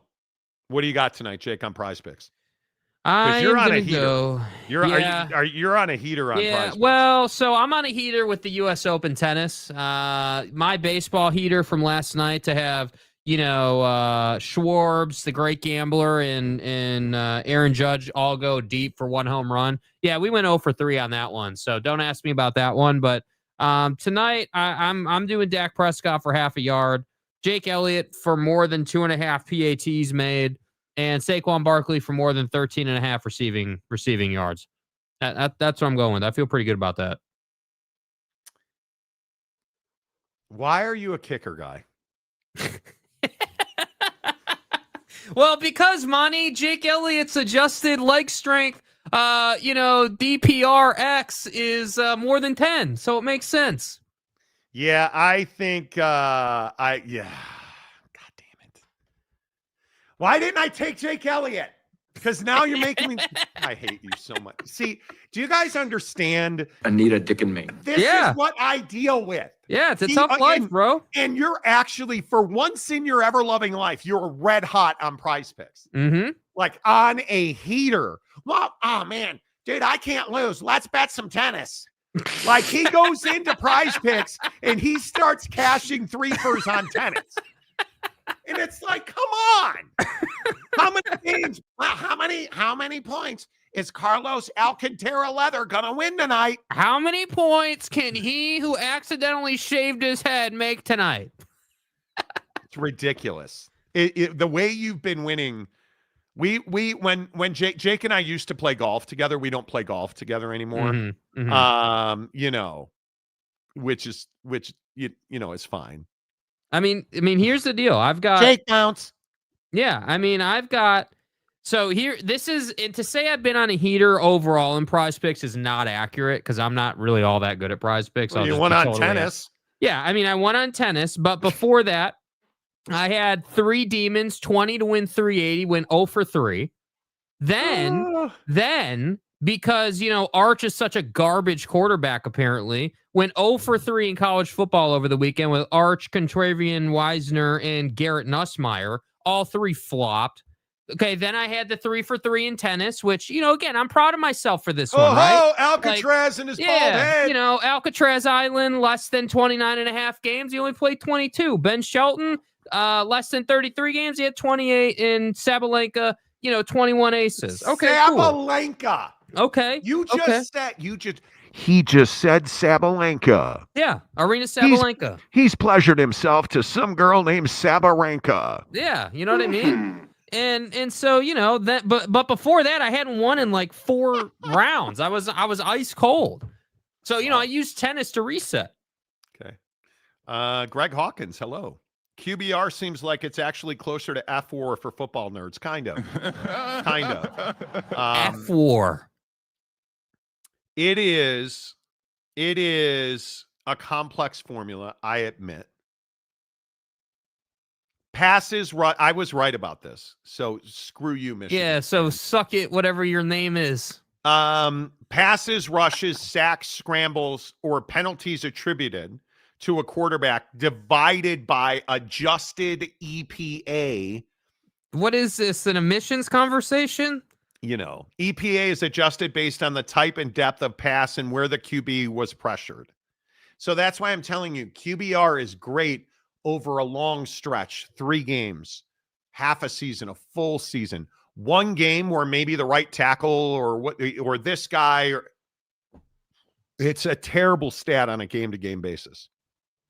It is. You really have to understand how to apply it. And I don't disagree. It's an F. That's not bad at all. Cubs absolutely crap themselves last night. And I'll never understand Owen Casey in Iowa and Willie Castro in Chicago. Hey, guys. Somebody needs to explain. And with Kyle Tucker hurt, are you out of your mind? Is Jake married yet? Yeah, I think you are. You're not? Nope. Okay. You said no to the strip. Man. Nope. Jake went to a strip club the other night for the first time, and I don't know how long. So Jake's in the strip club the other night, right? And he's telling me, well, I'm in the champagne room, bro. And I'm throwing hundies out everywhere. Well, and then I saw Oak St. James come in the rectory in the back door. And I was like, what is a pastor who's a horny frog fan doing here? And then Diamond Denise walked into the champagne room, and I fell in love. It was amazing. He married Dan Lanning and moved to Eugene. Dan? God, you love Dan Lanning.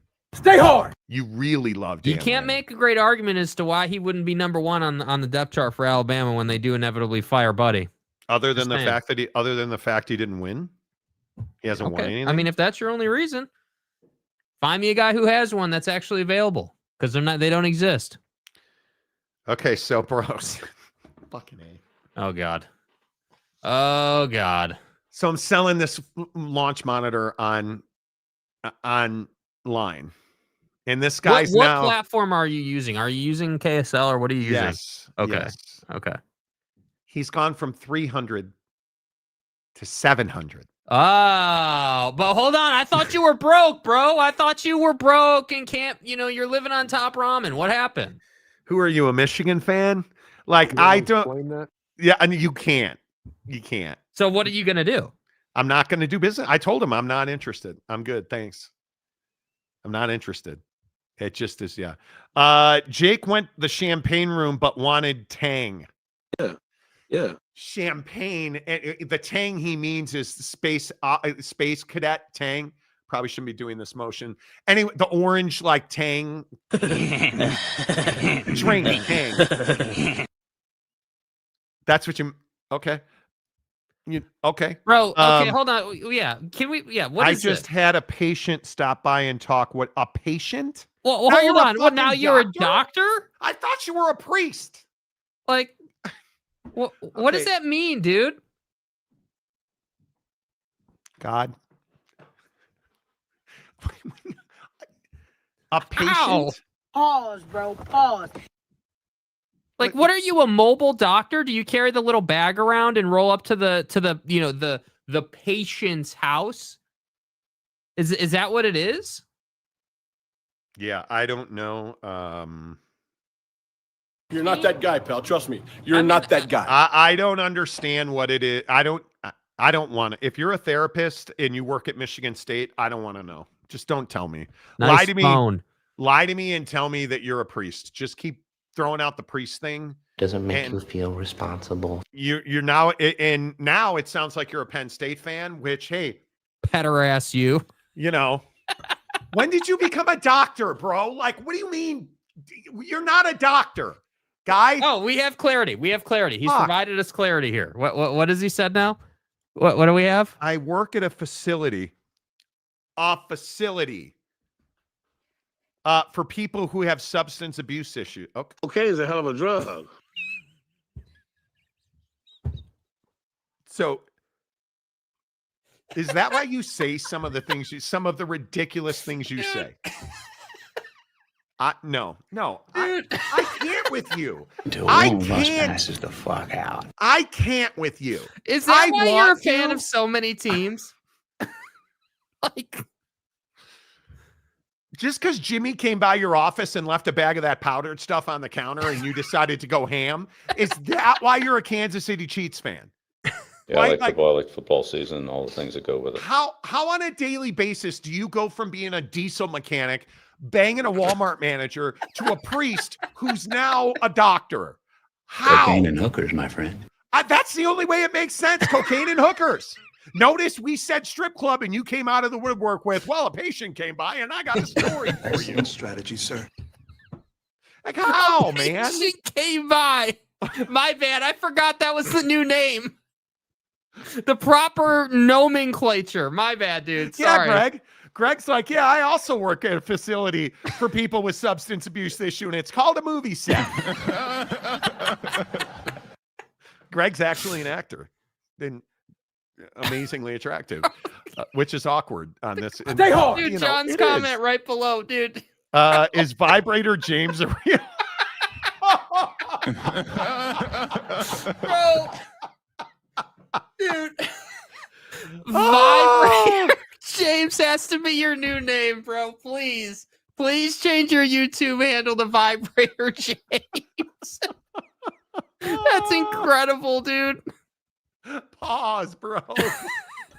Like, oh my God. Dude. Oh my Lord. John Hamm, all is forgiven with that one. That's an incredible comment, bro. Wow. Mr. Preston, hey, I have a substance abuse problem, James. I eat off the roller. Exactly right. Like Jake. Oh my God. Dude. John Hamm must be new to the show. No, John Hamm is not new to the show. In fact, anything but new to the show. Yeah, VJ, you're new. Hey, what's up, VJ? Every day. Every day. Wow. VJ said he'll be right back. I have to go print something off. Yeah, I bet you do. Yeah, it's called The Last Will and Testament, bud. My God. Hey, can I get you to sign this confession? Burger. Good Lord. What did you say, Thailand? 2 boneless chicken breast fries and a corn on the cob drink, $17.82. Okay. Where are you eating at? Is that Thailand is person? that, oh, you made that for dinner. Oh no, you bought it. 2 boneless chicken breast, fries, and corn on the cob, $17.82. Well, nice, goddamn. bro. Very nice. That sounds very good. nice. That sounds very good. Very, very. Oh, KFC. Okay. No, my nutrition problems are not getting better. Okay. I'm just telling. I crushed. I'm fat. I love food. Fat. So I've been having trouble eating lately. Like I'm just not hungry. So I had half a quarter. That'd be a quarter cup. See, I'm a math man. Half. I had a quarter cup of oats. We got farm to table raspberries last night. So good. Can I the raspberries you get at the store are not raspberries. I don't know what they are, but you get real raspberries. Ate most of that. And then for lunch today, have you ever been standing at the refrigerator and you have all these choices of food that's really good? Roasted potatoes, sliced London Royal, eggs, like all this stuff. And I'm like, okay, I'm going to make this ground turkey. I have 2 pounds of ground turkey. I'm going to make 1 pound of ground turkey. I make it and I'm like, oh, this is going to be so good. I throw a bag of frozen sweet corn into the microwave. I'm like, yes. Get the oat butter out, put it on the corn, put the turkey in with the corn, mix it up. Did you say oat butter? Oat butter. Oh, it's so good. And it's good for you. Huh. But dude, I couldn't eat it. It took me and it's wafting up into my nostrils and it smells so good. And I'm a carb eating motherfucker. I'm just struggling to eat. And it took me a good long while. Like I was almost late doing the show today because I was sitting here like, gotta eat this. What is this? Okay, so you have the food in front of you, and it just literally is like, it just is you're just like you're literally saying to yourself, like, I just don't want to eat this. Like you just can't. I just can't bring myself to do it. That's the issue. Yeah. I can't bring myself to do it. And I want to. And then eventually I got over it and hammered it. And it was amazing. It was amazing. I think it is. Yeah. It was amazing. So, but well, good. All this fried chicken talk, my God. What I wouldn't give for just give me some KFC like drums. And some of that old time, when I was a kid, we used to go to KFC like twice a year. And I'd always get the drums, extra crispy, and the mashed potatoes and gravy. Hell yeah. I'll fight you. I will punch you in the face. Touch my mashed potatoes and gravy. It's just, yeah. What now? Let me tell you what now. Hey, what's that brown, gray Oak State James? James is going to take some. Food is the best. Yes. You know what? Yes, it is. Yes, it is. Fingerlinging good. That's what she said. I heard that. Lee's Chicken. What is Lee's Chicken, Was? I've never heard of that. Better than KFC. Never heard of it, bro. So glad KFC brought back potato wedges. Oh, I love French fries. Been too long. Big Daddy Magic, fast food expert. How come you haven't sent me? Did you send me a video that I haven't looked? I had Taco Bell today for breakfast and dinner. Dude, you got to stop doing that. Sean, hello, Sean. Alabama having major NIL problems. It's so glad you brought this up. I was talking to a guy today who told me Alabama is putting their players through like a criteria system. And if the player doesn't meet a certain criteria, they're not eligible to submit NIL deals to the portal. And they're talking about this in recruiting, and it's hurting their recruiting because players are concerned that they're not going to be able to make NIL money.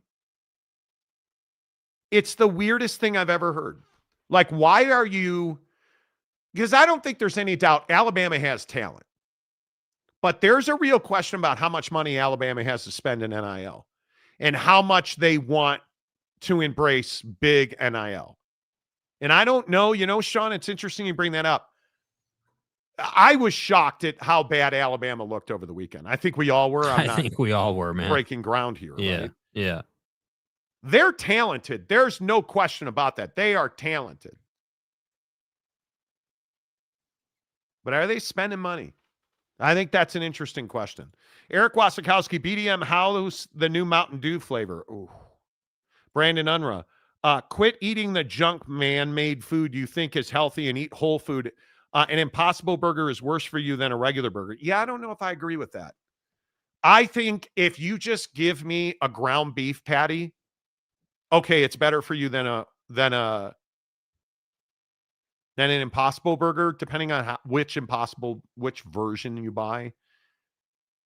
But when we start putting mayonnaise and ketchup and mustard, and that mayonnaise and mustard and the ketchup is made with corn syrup, and then it's a white bun, and then you put French fries on top of the burger, trust me when I tell you, it's not that great for you. Johnny Gonzalez, get you a 6-ounce Portnoy pork loin, which is crazy since he's Jewish, but pimp gone pimp, and take 2 taint zaps and call Dr. Stadium in the morning. Dr. Stadium. Okay. I don't know what that means. That's a reference to Oak State James. Put you some muscle on if you're worried about wearing it. I don't know what that means, bro. I've lost control. Yeah. Ed Enriquez, KFC pot pie is the bomb. Oh my God, pot pie. Nothing beats Costco pot pie. So just check yourself. So good. And we're about John, to come into pot pie season. Hey, John, I'm glad I am aware of how uneducated I am about football, Stitch, which is why I watch this. By the way, who churns the oats to make the butter? Tell you something about Mrs. Monty. I've never heard of oat butter. That's crazy. It's really good. It's actually really good. You can get it at any grocery store.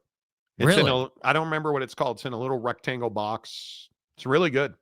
And it's really not, it tastes great. Yeah. I love it. Raising Cane's is terrible, and I wonder why it gets the hype. Because it's garbage. So Raising Cane's was a thing when I lived in Phoenix. Cultural phenomenon, not good food. Right? It was, but Jake, do you remember that when we lived in Yes. Phoenix, Raising Cane's was a thing? Then we moved back to Jita, and they opened a Raising Cane's a mile from my house. And people are like, oh my God, let's go to Raising Cane's. And for months. And Jake, you lived close enough to me that the line around the Raising Cane's wrecked traffic for a month. Yeah, because it got to a point where their line had spilled out onto the main street, and it was because the at that particular intersection, it's a 4-lane street situation, so there's 2 lanes in each direction. Right. But Raising Cane's had taken up 1 lane of the 2 lanes all the way back, probably. I mean, at one point, I think it was probably around. It was around the building, down the road, and then onto the main street. And on the main street by itself, I think they were at one point half a mile, 0.6 of a mile down the road. It was ridiculous. Yeah, which backs everything up, and it just makes it a pain in the ass to the point where I started avoiding that complex altogether. I started just going around it. Have I ever eaten at Raising Cane's? I don't think I have. Yeah, you're not missing anything in my opinion. I haven't here. Did we eat there in Phoenix? I've had it once, and I had it in Salt Lake. I don't think I ever had it in Phoenix. You ate it that? No, not. Yeah, I had gotten it for the girlfriend once. I did. What do you want me to do? Say no. Say you. if you are eating Raising Cane, I didn't have a whole meal. I it had is so one bad bite of for a you. chicken breast. Dude. You're a It's liar. terrible. No, You're I'm a not a liar. liar, dude. It's You're not good. Jake, you're a damn liar. No, I'm not. My QBR is not high enough to lie. Nope, true. But your F4 is. There is no good excuse. See, and we're not even in the non-sports part of the show, but trust me, we'll get there because we got to talk football. But there's nothing good that comes from the idea that, oh, well, my girlfriend wanted to eat there. What was I supposed to do? Am I going to say no and not have sex for a year? Like, I want to have sex. I'm going to Raising Cane's. Be a man. If you want to be healthy, you need your partner on board, because this whole thing where your girlfriend's like, oh, hey, dude, let's order a pizza, man. Let's get a pie. Let's get Raising Cane's. And by the way, any woman who says she wants to go to Raising Cane's, you should dump her ass, because it's just not. It is just not. There's just no way. There's just no way. I think that might be a little harsh, but What? Just the whole take might just be a little harsh. Yeah, I don't think so. I'm sorry. I think if your woman says Raising Cane's, you got a bad woman. You got to that, or you got to do an exorcism on her. Erroneous on both counts. Churches greater than Popeyes, greater than KFC, Cane's, Chick-fil-A. Oh, Chick-fil-A is bottom of the bread. Their French fries are so bad. They're so bad.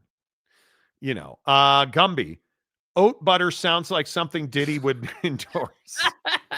F around and find out. Why, Gumby? It's actually really good. When your wife's a vegetarian, you're pretty much a vegetarian. And what I find is that occasionally I pull some bits and pieces of vegetarianism. Homer is the first part. Into my meat-eating ass. And, well, that came out wrong. Yeah, but boy. The point is, Costco pot pie, I'm going to have to try. You haven't had a Costco pot pie?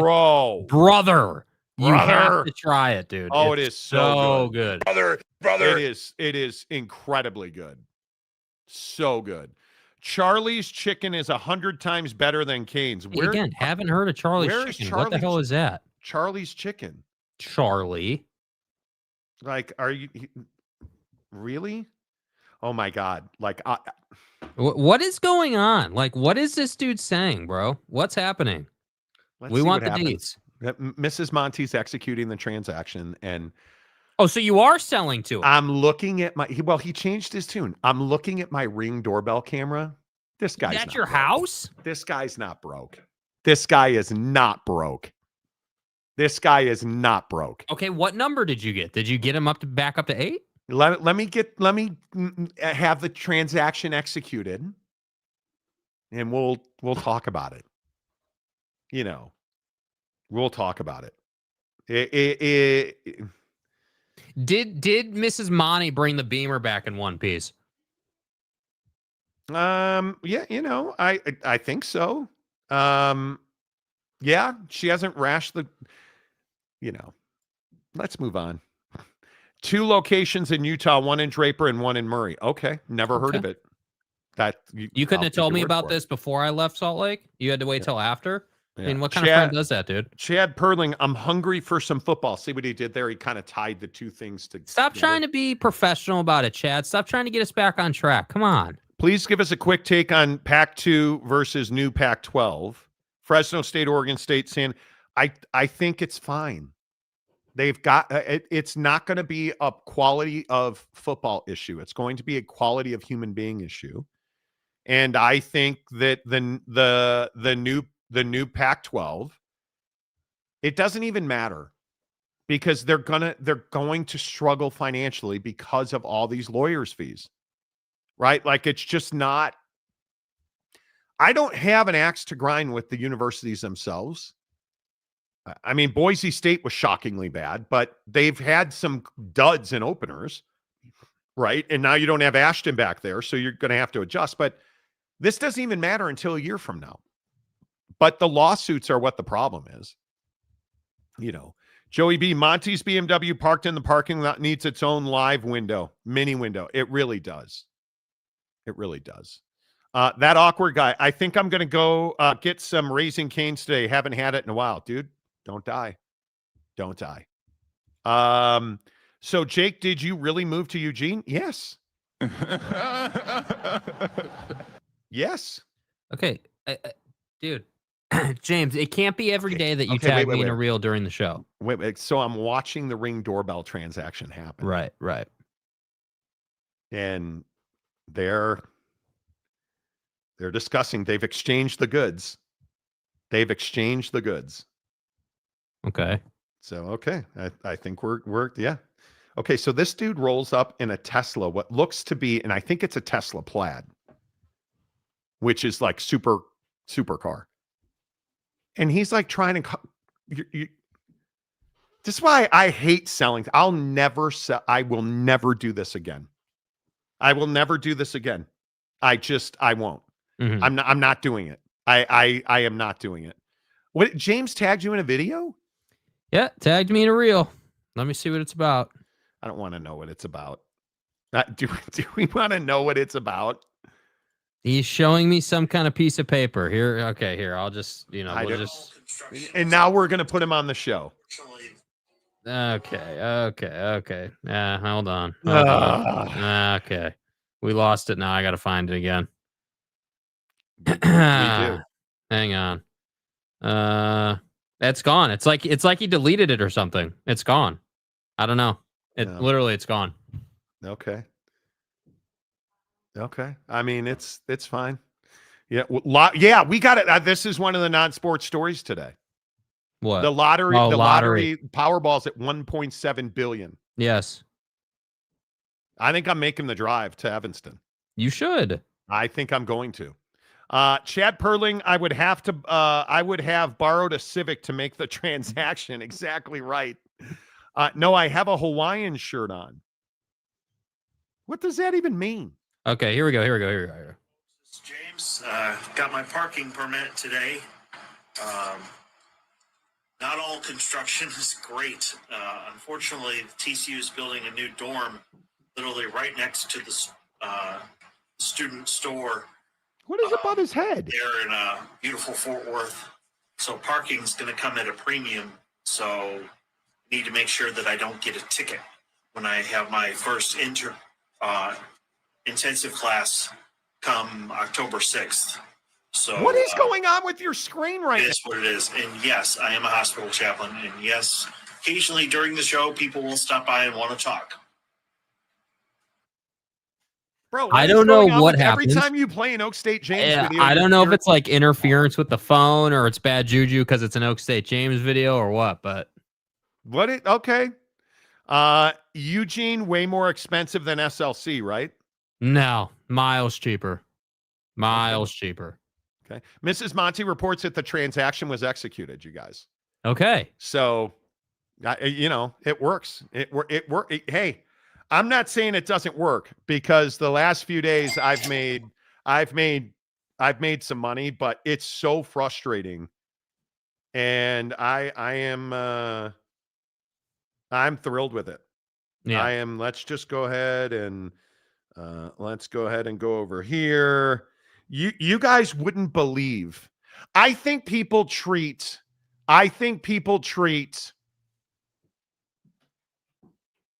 classified ads. I think people treat classified ads like garage sales. Yes. And it's why I'm trying to sell this stuff before my garage sale this weekend, because I don't want to deal with other humans. I don't believe that I should be put through that. I just think I should never have to deal with other humans in a negotiating capacity. Mm-hmm. Because people just think everything's free, man. Relative humidity, Jake? Joe? Yes, occasionally it does get a little bit humid. Not a ton, though. A little bit. A demon that feeds off of mass disappointment. Okay, first of all, hold on. That's not even the line, dude. That's not the line. And I'm a vampire feeding off mass disappointment. It's a vampire, not a demon. That's not even the line, dude. That makes it better. And the best part is, again, And I think the best part of it is every time you play the Oak State James video, your camera tries to crash. Yeah, like, and now it's fine. Notice we have no blinking. Everything's fine. Like, The stadium guy, James, is literally the Grim Reaper in real life. I'm a vampire feeding off mass disappointment. Who's arguing with that? Nobody. Ask Preston Stone and his curved penis. Yeah, clean cut, dude. Yeah, if there's anybody who got wrecked by Oak State James, it's Preston Stone's girlfriend. Here I am. James has never apologized for it. What is the weather like in Eugene? Well, I mean, the last few days it's been hot. Today's a high of 90, low of 58. We're at the end of, allegedly, everybody keeps saying, oh, we're at the end of the dry season. We're at the end of the dry season. It's gonna start raining a lot. And I'm still waiting for the raining a lot portion to happen now that we're in September. And I'm not going to be a buyer on it until it actually shows out. But allegedly it's supposed to rain a lot from like the end, like middle September through the end of the year, allegedly. Nice. So my wife just texted me the deal is done. Okay. The deal is done. She tells me on text that because the guy went to my house, my wife's back at the house, and we got $800 for it. We were asking $850. He started at $300. What did asinine take? And then he pulls up in a Tesla Plaid, and I'm like, okay, bro. Hey, I give him credit for trying. I guess there's a sucker born every day. Ain't gonna be today. I gave that thing away. And I probably shouldn't have, but it's better than not. Hot at 90 degrees. Oh, dude. Yeah, hot in the PNW. 90 degrees in the PNW is hot. Yeah. I don't have a wife. I do have a mamacita. Okay. Mm-hmm. Guy sounds like a master negotiator. Art of the deal. Okay. Speaking of which, Eric Wasikowski, it's snowing in Eagle Harbor, Michigan today. Okay, why are you bringing that energy into the chat, dude? Come on. But Was, did you see the crazy ass cold fronts that are going through the Midwest? Like record cold for this. Came down from Canada, bro. Yeah, they're talking about frost this time of year. That's amazing to me. Did Bro get the pro rata he deserved? He did. He got a great deal. Jake, you can be late night football. Yes. 9 a.m. football games. That's correct. Late night football games. Not early morning. You know. I think it's going to be really interesting to see how all this plays out. And, yeah, I'm thrilled with it. All right. Let's get to this transfer portal thing, you guys, because I think this is critically important. In your opinions, is the transfer portal good or bad for college football? And if I said to you, we're going to eliminate the transfer portal, would that be a bad thing for college football? I'll tell you why it would be next. When you've been injured in an accident, one thing leads to another. Your injury leads to treatment. Treatment leads to hospital bills. Bills lead to debt. Debt leads to stress. The advocates can help relieve that stress. Having an advocate attorney on your side leads to faster resolutions, fair outcomes, and a peaceful recovery for you. You deserve an advocate. The Advocates at theadvocates.com, the best injury attorneys in the business. And the best part is you never reach into your pocket to work with the Advocates. No matter where you're watching this show, get to theadvocates.com and get clear, risk-free advice from the best injury attorneys in the business. And I always tell people this, please don't trust your insurance company because your insurance company is not fighting for you. Your insurance company is fighting for themselves and their shareholders. That's why you need the Advocates. They fought your fight. They know how to win the fight, and they're going to get you exactly what you have coming to you, and you never pay them out of pocket. You don't pay the Advocates unless and until they win your case at theadvocates.com. A massive story today, I think. The transfer portal has been completely changed, and I think it's dead as we knew it. I think this will completely revolutionize the way that players move and really at this point do not move between schools. Ross Dellinger, the NCAA Oversight Committee, voted today to support a single transfer portal in January. It would be a 10-day window that opens on the 2nd and closes on the 11th.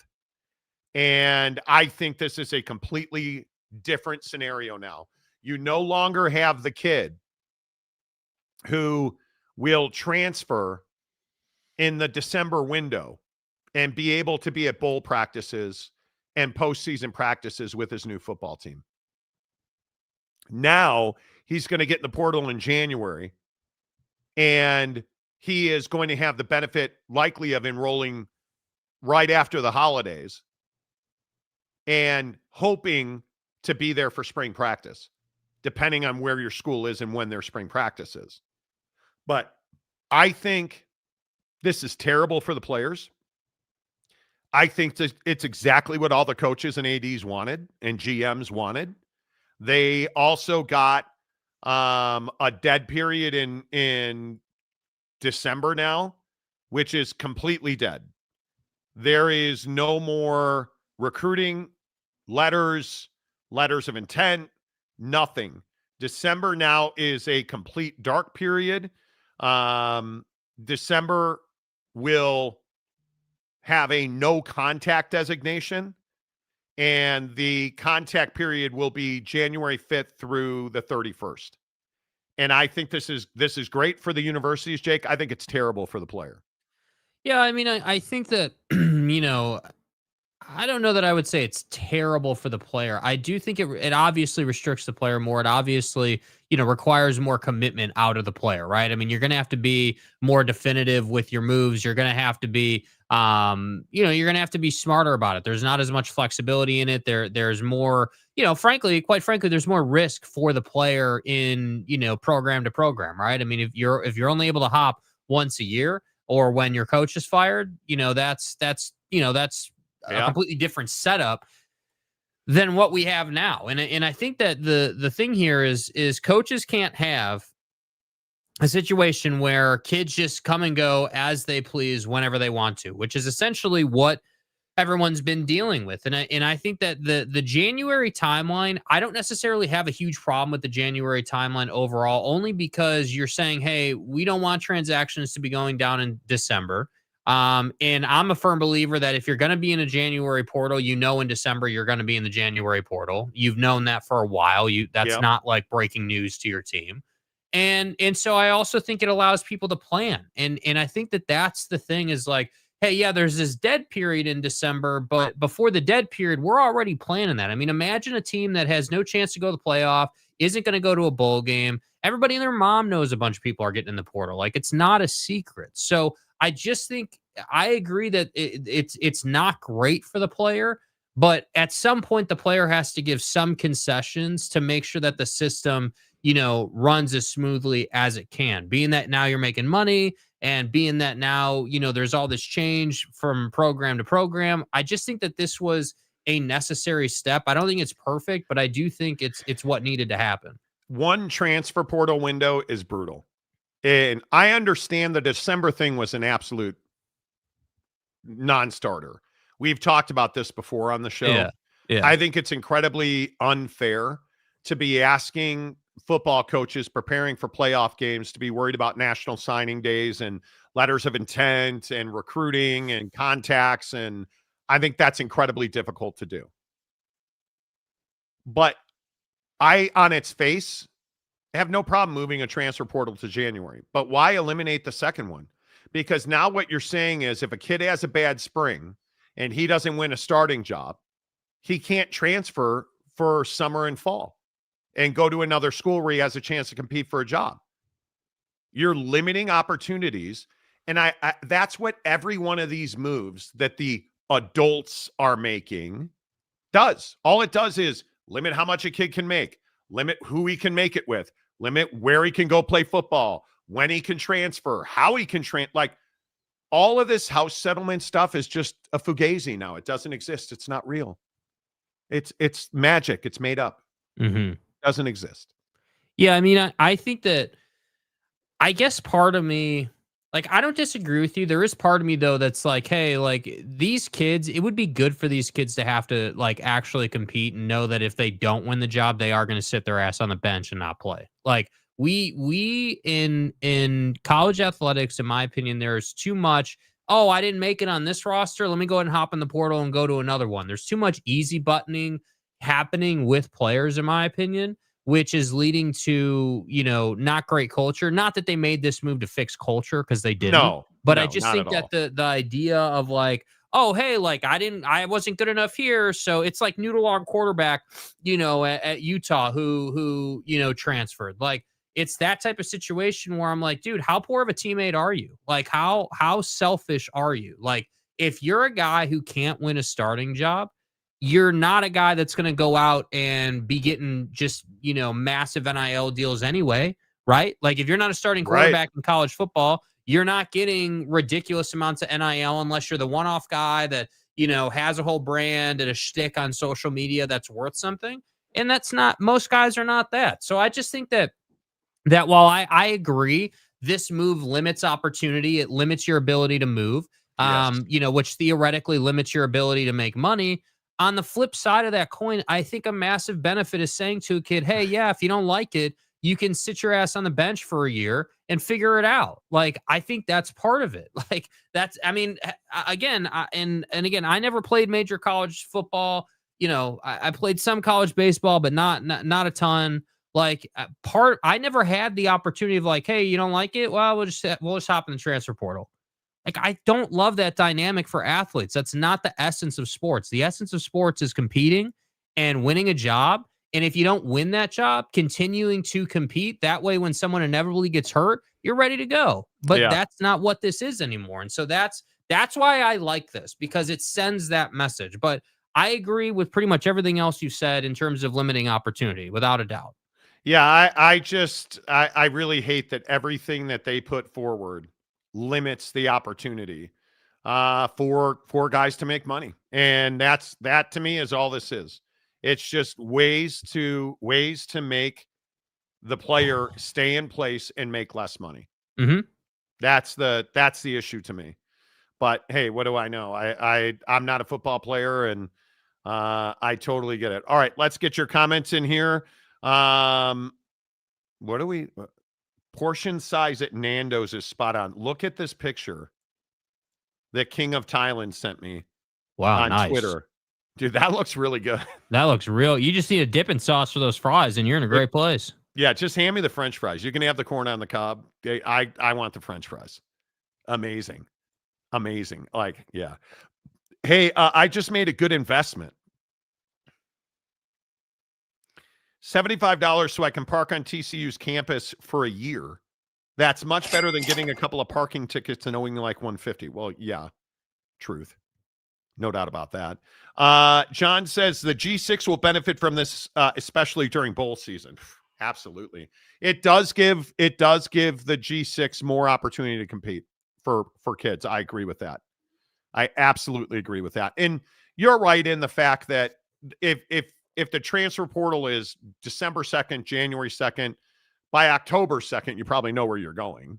Yeah. Right. I mean, this is not complex, right? That to me anyway. Yeah. The issue is participation trophy leagues. Let kids struggle and figure it out. Yeah. Yeah. Nebraska Steve, Jake Retzloff and the Mean Green Wave machine are for real. He's fantastic. Yes. He's fantastic. King of Thailand, I like QBs being available to transfer. How much better is that for college football? I think it's really good for college football. I do. Sean says, no matter how you look at it, Monty, Arch didn't have a good game for the hype. It was actually very disappointing. No question. And my argument's not been that he played well. We talked about this ad nauseum yesterday. Arch did not play well for 2.25 quarters. Halfway through the third quarter, and he was elite in the fourth quarter. And again, he's the only, and I want to make this clear, he's the only quarterback in the entire country last weekend that got a perfect rating on a single throw. He got a perfect rating on the touchdown throw. And then, but the issue is, you're trailing 14-7, and he had a wide receiver And I hated the way that Arch handled the play. It's the crossing route where he threw that sidearm thing that was behind the receiver. You guys remember that play? Yes. It's not even the throw that I hated. It's not even the shitty mechanics I hated. It's that he didn't set himself up to succeed because he was rushing. Because how many times did he change the protection on that play? And watching him repeatedly, his mechanics were terrible. He's falling backwards. He never set his feet. He's throwing that way with his shoulders facing that. Like, it was just bad mechanics, right? So you look at all that, and that was the issue. He was rated a 90, whatever it was, a 92 in the fourth quarter. But you didn't make the throw you had to make. That's what matters. He's got to be exponentially better if they're going to meet any of their goals for the year. He's just got to be way, way, way better. And frankly, I don't know that he will be. Yeah. Boy, look at all the bots coming out of the woodwork. Yeah, seriously. Because why? Kickoff is coming in an hour and 4 minutes. Yeah. Speaking of the bots, did you guys see this story yesterday about this illegal streaming site? This was crazy. Do you guys, and you don't answer the question, but how many of you guys use illegal streaming services? Because in sports, I think it's a plague. The largest illegal sports piracy site was shut down essentially yesterday. Sports broadcasting, the total value of media rights across the world, $60 billion last year. $60 billion. The Alliance for Creativity and Entertainment, otherwise known as ACE, said Wednesday it teamed up with the police in Egypt to close down a site called Stream East, which had been visited by more than 1.6 billion viewers in the last year. Because it's illegal. It allowed millions to access pirated streams of sports like Premier League football, Formula One, Major League Baseball, and NFL. It's a resounding victory in the fight to detect, deter, and dismantle criminal perpetrators of digital piracy. Do you guys partake in such sites? I think the reason so many do is because TV's unwatchable right now. I must, and my poor wife, I don't know how she deals with my BS.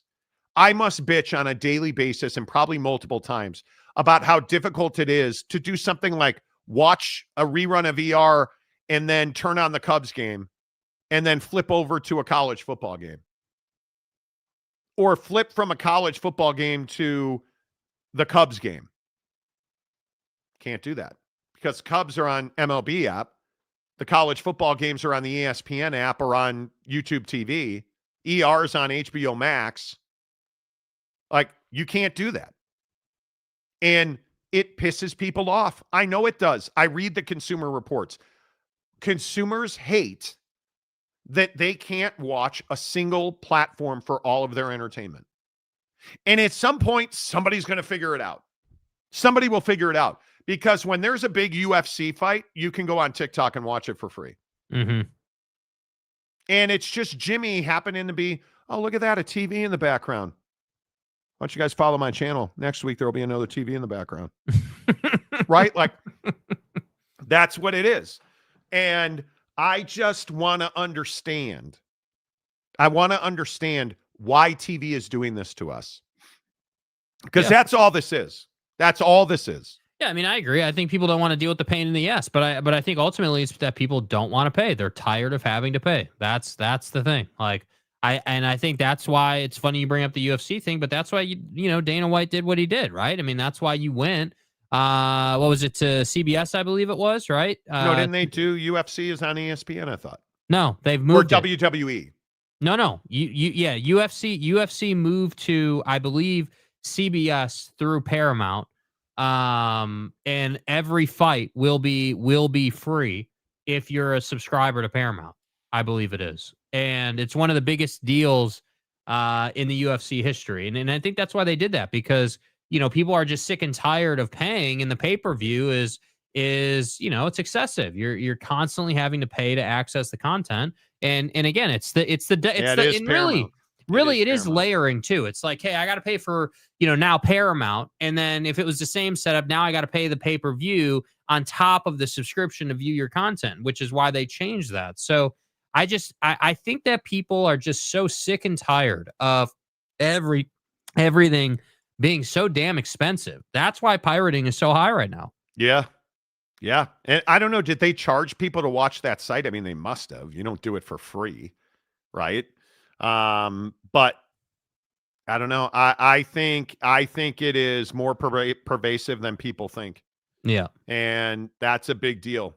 And yeah, 16 million viewers prove that Arch doesn't have to be elite to bring in the viewers. Totally true.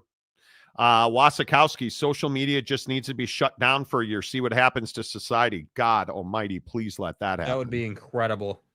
King of Thailand, I was personal assistant to a former Library of Congress registrar of copyrights. It would be disrespectful to her memory. There you go. There you go. I have on one game per app and then switch apps when you want to change games. It's so frustrating. Yeah. I hate it. I am barely on Twitter, Facebook, TikTok, just YouTube. Dude, I am almost never on Twitter. I use TikTok all the time. I pretty much I try to put up 2 videos a day on TikTok, either golf, BMW, nudes, never nudes. Wait until you guys hear the story I'm going to tell you in 10 minutes. It will terrify you. I have digitized my small media collection to a small hard drive. Stay hard. And hook that to my TV the rest of the time I browse YouTube. Okay, there you go. I like that a lot. Oh, yeah, totally. People are tired of cable company greed. Why am I paying money and still seeing commercials? And it should be what it is. Did you guys hear about NFL Red Zone and how pissed people are? It's 8 hours long, and NFL Red Zone is going to play a minute and a half of commercials over 8 hours, and people are livid. People are livid. And I agree. Screw them. I'm paying you for Red Zone. Well, I'm not, because Red Zone sucks. It doesn't. I shouldn't have to see. If I am subscribing to something, I shouldn't have to see commercials. Yep. That's what I'm talking about. It's the layering. It's the stacking, dude. Yes. Yes. Illegal streams are like bots in the chat. Delete 1, 3 more, show back up in its place. You're not wrong. You are not wrong. I agree 100%.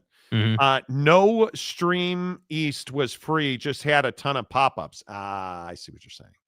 Pop-ups killed the streaming star backwoods. There you go. Hey, y'all. Hey, y'all. Hey, y'all.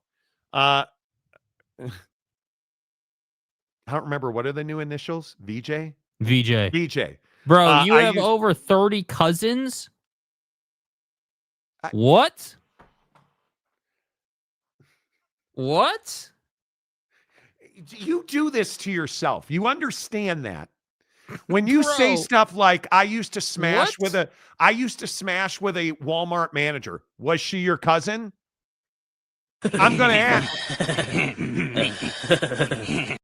You have over 30 cousins? Tell me you didn't think about it at least twice. Commercials will show while showing content, I think. Yes, it's going to be side by sides. I hate it. YouTube Premium is a worthy investment. Yes, it is. Gumby, dude. I agree with Mike Smith. Was hoping for something like that when the internet matured in 2012. That didn't happen. COVID shut down everything except social media, which grew during that time. How do you shut down an unshutdownable? It's a good question. The coronavirus. Good question. VJ, my mom was one of 17 kids. Damn. Grandma was popping them out. Okay. Kurt Myers. Even Kurt Myers is going VJ. Dude, I agree. It's ordained now. 100%. He's VJ now. He should just change his name. So I said, yeah. I love it. Was she your cousin? Which one wasn't? Exactly. James, are you your own grandpa? Dude, that's what VJ does to himself every day. Every day. Physiologically, it's a non-starter. I'm going through the back door of the rectory. I drive a Honda Civic. I smashed with a Walmart manager. And it's very She dumped powerful. me because I found her smashing with a Walmart manager while I was trying to smash the Walmart manager. Like, catch me outside. How about that?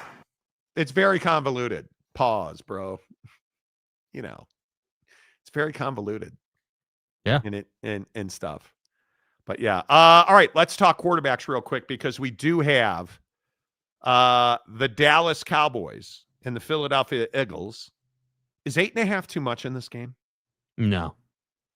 So you're laying the 8.5. Oh yeah.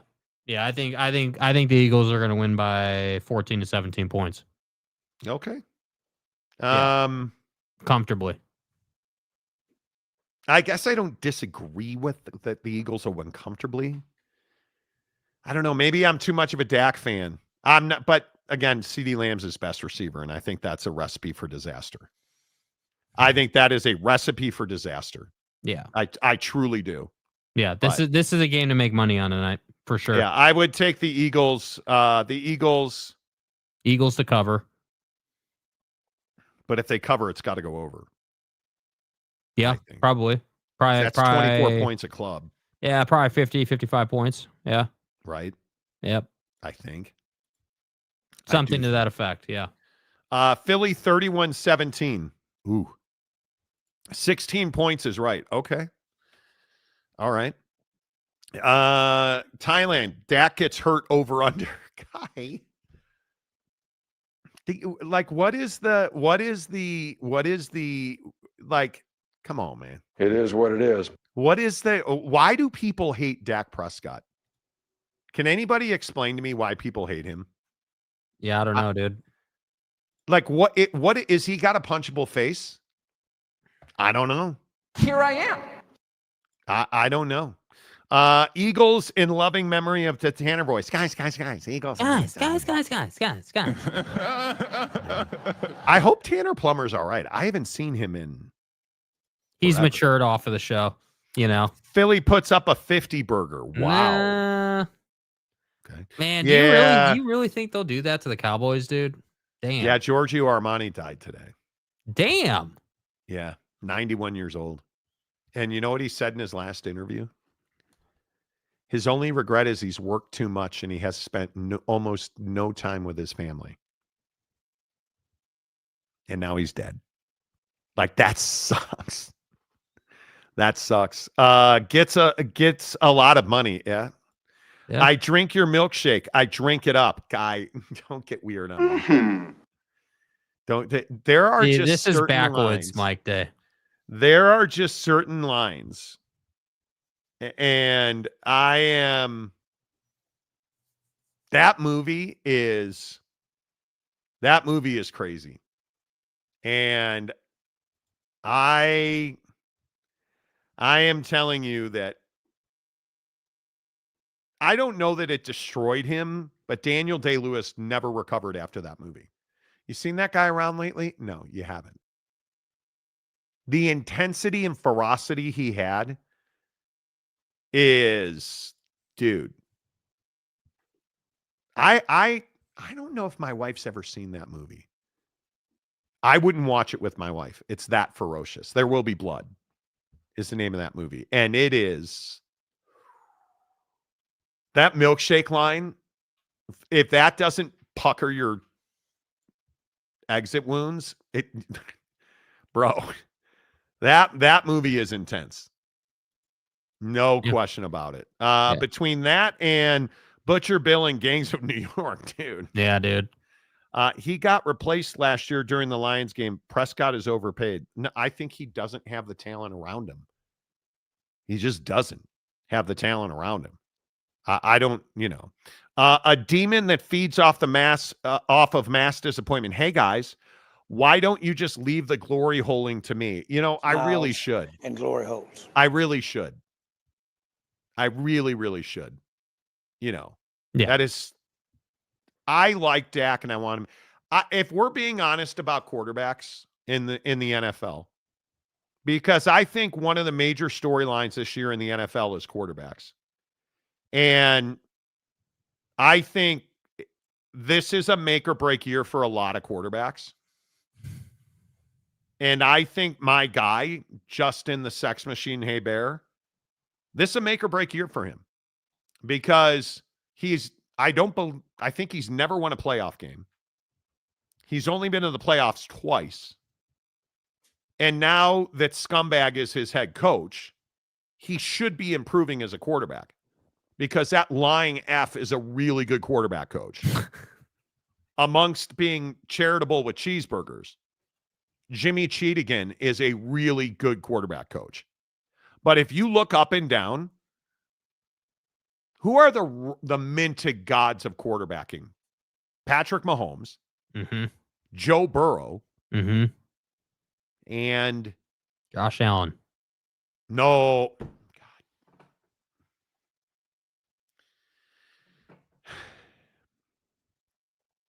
Please tell me why is he just... Because he's been to the playoffs more than Joe Burrow, because he if you watch the games, he's the reason they're winning and losing. Like, I mean, it's not hard to understand. Jake, listen, you're a nice little guy, and I think you're amazing. But you can't be serious. If a guy hasn't won a Super Bowl... So then Joe Burrow is not good. You can't... That's just not... I just can't do it, dude. I love Joe Burrow. I am telling you that Joe Burrow, when you look at teams, you're telling me Joe Burrow's the reason that the Cincinnati Bengals haven't won a Super Bowl?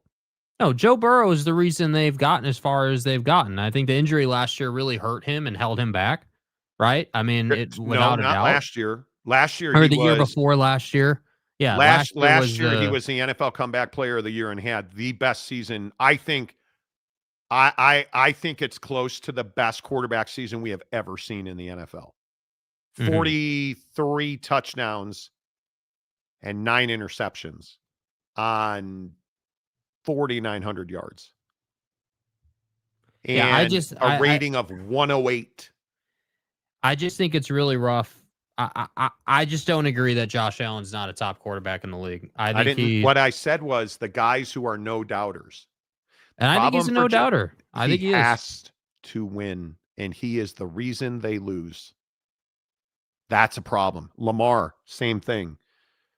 Like, you can look at Jared Goff. Jared Goff had a really nice season last year, but they didn't win.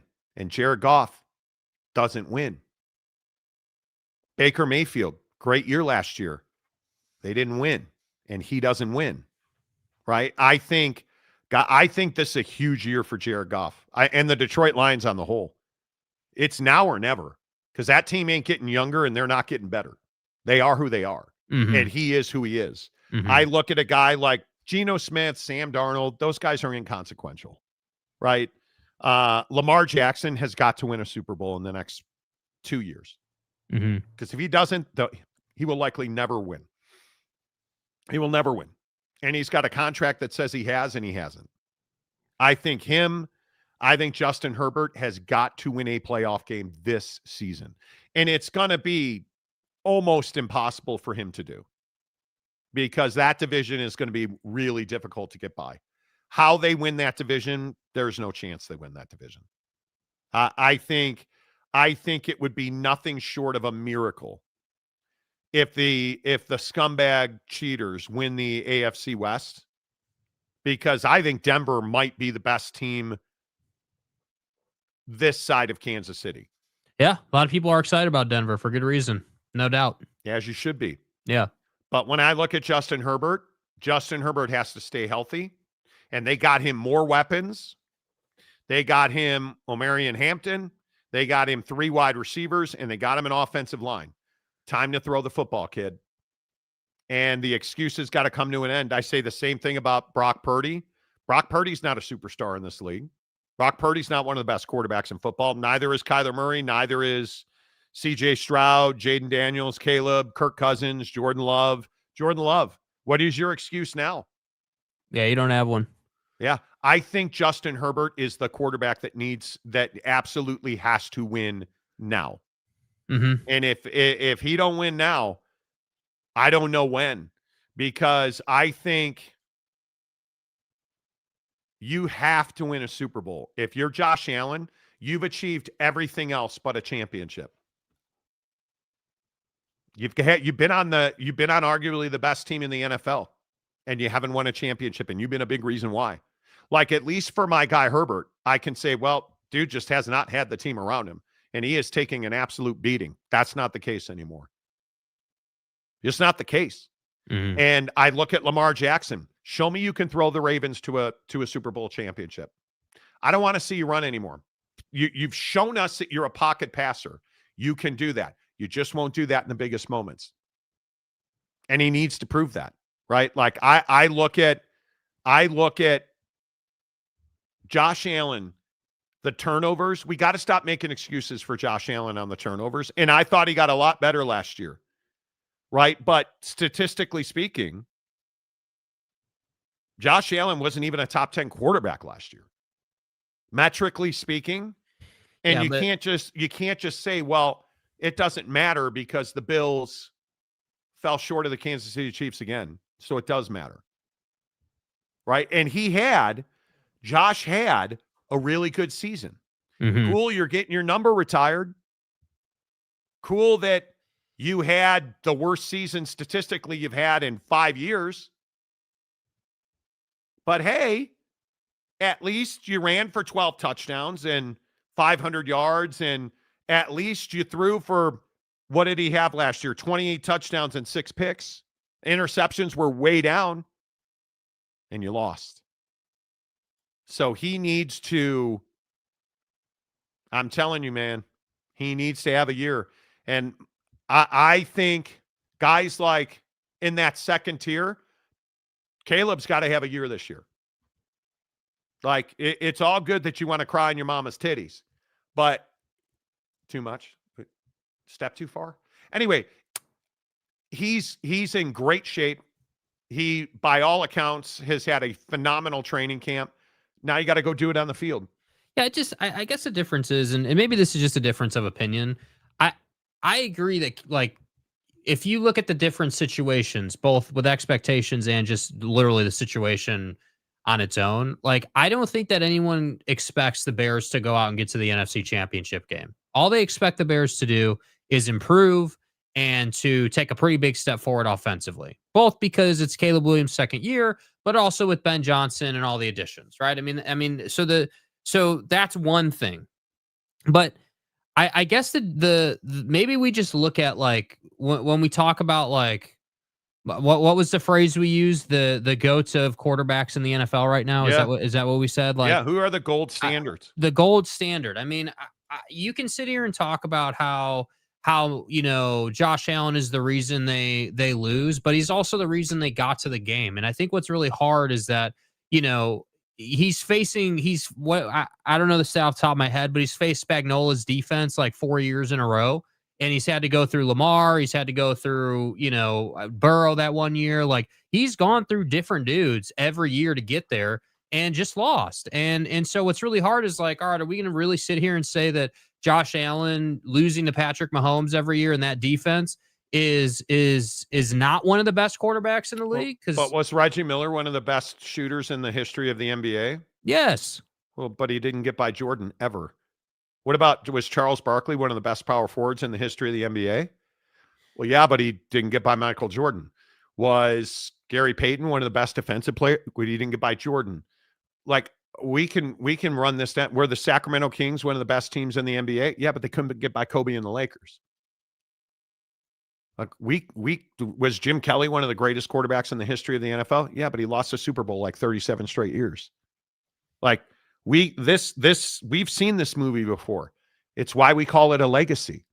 Yeah, I also think, though, if you're going to sit here and talk about lack of talent with Dak, you got to acknowledge that for Josh Allen. Well, that excuse is to? Gone. He's lost to the Chiefs He's 0-4 against the only team that matters, dude. Yeah, well, then if you're going to say that about Josh Allen, you need to criticize the hell out of Joe Burrow if they don't beat Patrick Mahomes this year. Like, But the issue in Cincinnati is They don't want to pay people on defense. Joe Burrow, you can't, it doesn't work both ways. Josh Allen has a really good defense and a really good offense, and they don't win. And a lot of times it's because the ball's in his hand and he hasn't made a play. Last year, they couldn't stop him, right? Is it Lamar's fault Mark Andrews couldn't catch the football? Well, maybe if he'd have put it on frame, chest high, we can make excuses. Ball wasn't caught. Lamar lost again. Lamar lost again. Josh lost again. Patrick Mahomes lost in the Super Bowl, right? It's my argument over Nick Sirianni. Should have been fired, 3 years ago? Well, now he's a Super Bowl champion, right? Josh Allen is 0-4 against the Kansas City Chiefs. And the bigger issue is it's been close games where a play or two makes a difference, right? And when you're averaging,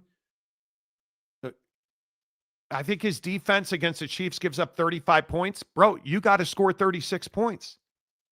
And he hasn't been able to do it. Those are facts. Am I too hard on him? Am I blaming him? I don't know. But it is what it is. It's just one of those things where Josh Allen has to win now. He's been an MVP. He's been a stud. He's got to win now. That's what it takes. Yeah, I guess I view those as two separate things, meaning, okay, I agree he has to win. He hasn't win. That's the only thing he's got left to do.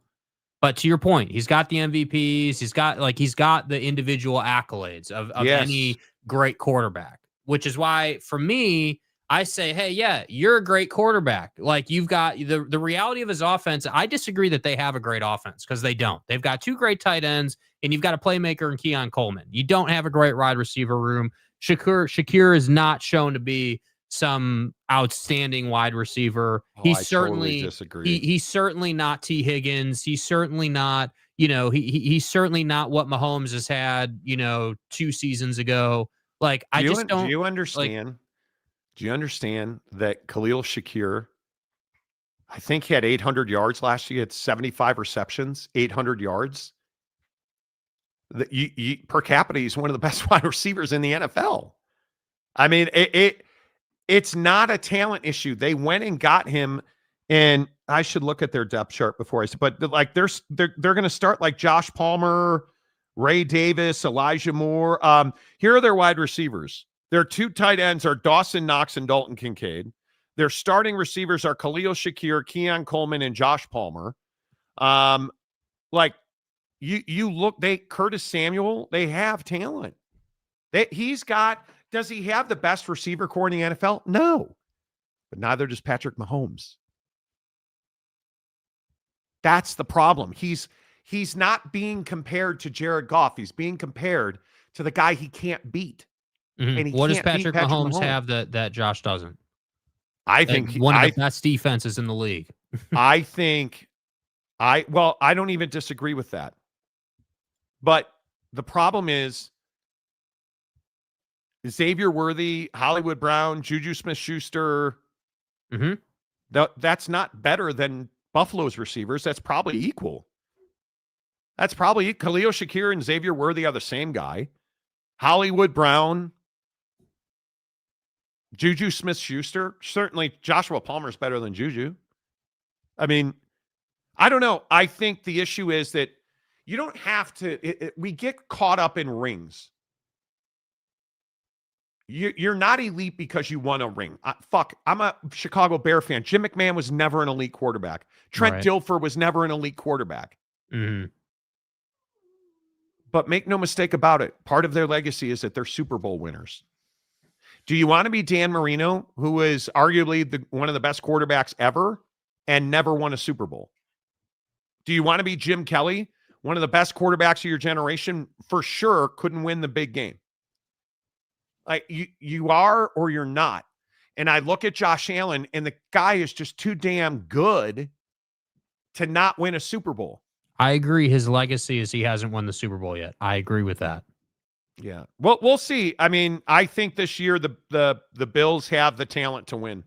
And I also would also say that this year the Patrick Mahomes Chiefs just thing for Josh Allen is different this year, because a lot of people are wondering if this is the year the Chiefs slide because of what they lost on the offensive line. Obviously, Xavier Worthy is still a young wide receiver that they're developing. Clearly, he should be better this year than he was last year. We're getting all the trash talk out of Kelsey's camp that he's going to have a Hall of Fame year and the bounce back, and I'm not a fat ass anymore who's in the new car phase with Taylor. Like, we're getting all of that out of Chiefs land. So it'll just be interesting to see what the Chiefs really look like, when they play that first game. But I guess I just feel like at some point, he's got to win a Super Bowl. But yes. I'm more than happy to say that I feel like it's Mahomes, Burrow, and Allen as the top three. I believe that Lamar Jackson is second cut, because I just don't think he does for his team what these guys do for their teams. And then I think you've got the rest of the league, and the rest of the league is chasing these dudes. I think the problem,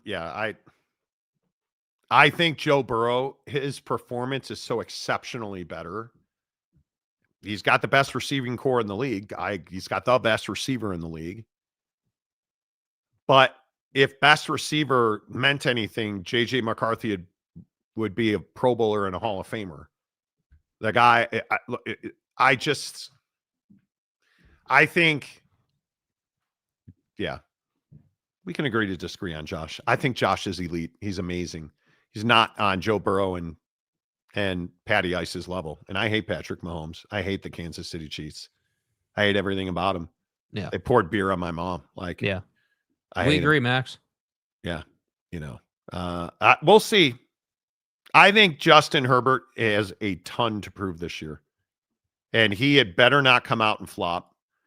Because we can go up and down this league, and there's a storyline on every quarterback, right? Caleb, Kirk Cousins, Jaden Daniels, CJ Stroud, Kyler Murray, certainly Aaron Rodgers, now in Pittsburgh, right? The forgotten quarterback in that division. I'm here for it. I'm here for it. I don't think there's any more pressure on any one quarterback than Josh Allen to win a Super Bowl and Justin Herbert to win a playoff game. Yeah. I think it's really important for both of them. Like, really, really important. Got to find a way to do it. Kurt gets you to the dance, never gets you laid. Don't disagree at all. Ted Adams, Chiefs dynasty continues this year. It'll be interesting. We'll when see. you have a coach of that caliber, makes up for a lot, man. It There's really no doubt. does. It really does. Big Daddy Magic, Josh Allen is better than everybody else. He's not. Boys, thanks for being my background entertainment while I fix my car. Had to replace a charcoal canister for the evap system. Wow. Look at Maury Alvarez on the tools. I like it. I like it a lot. Yeah, Warren Moon. Exactly right. Dan Marino was elite, never won. Exactly right. Toot Pants, Pat Mahomes has Taylor's boyfriend. Could be. Chad Perling, but Monty, what is Allen's QBR? Exactly right. Exactly right. All right, that was well played, dude. Let's talk about your porn addiction. How about this story? I'll say it again. Pornography is a great destroyer of men. Mm-hmm. You are watching pornography, you are doing damage. And they're trying to do damage to you. If you are watching pornography, there is now been uncovered a massive malware campaign where hackers are putting malware into emails. And again, I'm asking, why are you clicking links in emails you don't know are true, or any email at all? For instance, if you get an email from your bank, Bank of America sends you an email, hey, you need to reset your password to hack. Click this link. Looks like a Bank of America email. Doesn't matter. Don't click the link in the email. Go to Bank of America and change your password. Right? They're embedding malware into emails. You click the links in the email, the malware downloads on your phone, your iPad, your Surface, whatever you use, your computer. And these SOBs have built into their malware a program that manipulates your camera. The malware is only activated when it detects that you are on a pornography site. Oh, yeah, you know where this is going. Then when you're on the site, it begins recording from your camera. And then they reverse engineer it and blackmail you with it while you're forearm strengthening. They're making your money off of you. Why are you watching pornography? Why? Help me understand it. I mean, it's no surprise, right? I mean, it's no surprise that this is a thing. I really can't say that I'm surprised. I mean, you know, we had that story, I can't remember if it was last week or the week before, where, you know, you've got people in like Jamaica who are, you know, getting people to send them nudes over social media and then, you know, leveraging them to try to get money. Yeah, kids. You know, so like we've got that going on. We've got this going on. Like, you know, it's what we always talk about on the show, that, you know, sex has a way of bringing people down, and it just, you know, it's a really unfortunate thing that this is what goes down. But I think your best point is still that you know, you got to click the link in the email, right? I mean, that's still the great, you know, yes. what is the running joke? The great equalizer is the link in the email. Like, you know, that's the hard part. So I just think it's really tough, man. It's really tough. I feel like now more than ever, there was another USPS scam going on over text message with links, and like, you know, we all toll get those, violations. Yeah, toll violations, and like, so I mean, if it's not one thing, it's the other. But I would agree, this is pretty rich. That so let me get this right. You were doing what you were doing on that site. You get off the site after you finish forearm strengthening. You then get an email to do whatever, reset your password or whatever. You click the link, and that's how they get you. That to me is just incredible. Like, incredible. I am amazed. I am amazed. Breaking news. Donald Trump is renaming the Department of Defense the Department of War.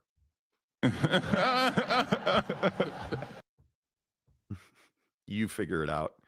I am amazed that so many guys watch so much porn, and you understand you're watching in front of a camera. Like, are you crazy? Gumby, I honestly thought something like that was already happening. Yeah. Yeah, maybe this is why all you hyenas are getting on the OnlyFans bandwagon. Maybe that's an undetectable site for you still, you know? Guys, I'm telling you, you got to break your porn addictions. The freedom that will come with that. Macaque. Grow up. The freedom that arrives once you break the porn addiction is remarkable. 35 times a month, Monty. Some women can't match the desire. Lopes Van Gave, the great destroyer of men. It truly is. Pornography is a great destroyer of men. It's facts, dude. There's no escaping it. Yeah, I hope you guys are well, Gabe.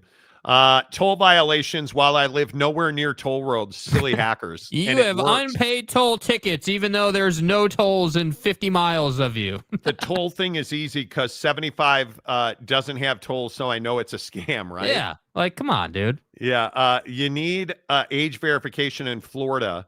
Haven't watched any since I moved. Too much trouble. Again, I'm just asking you guys, why are you putting your driver's license or passports into porn websites? That'll work. That'll end up well. Yeah, trust me. And then, are you willing to rent instead of buying? This is incredible because this really hits close to home, as I'll explain in the coming weeks. But look at this headline.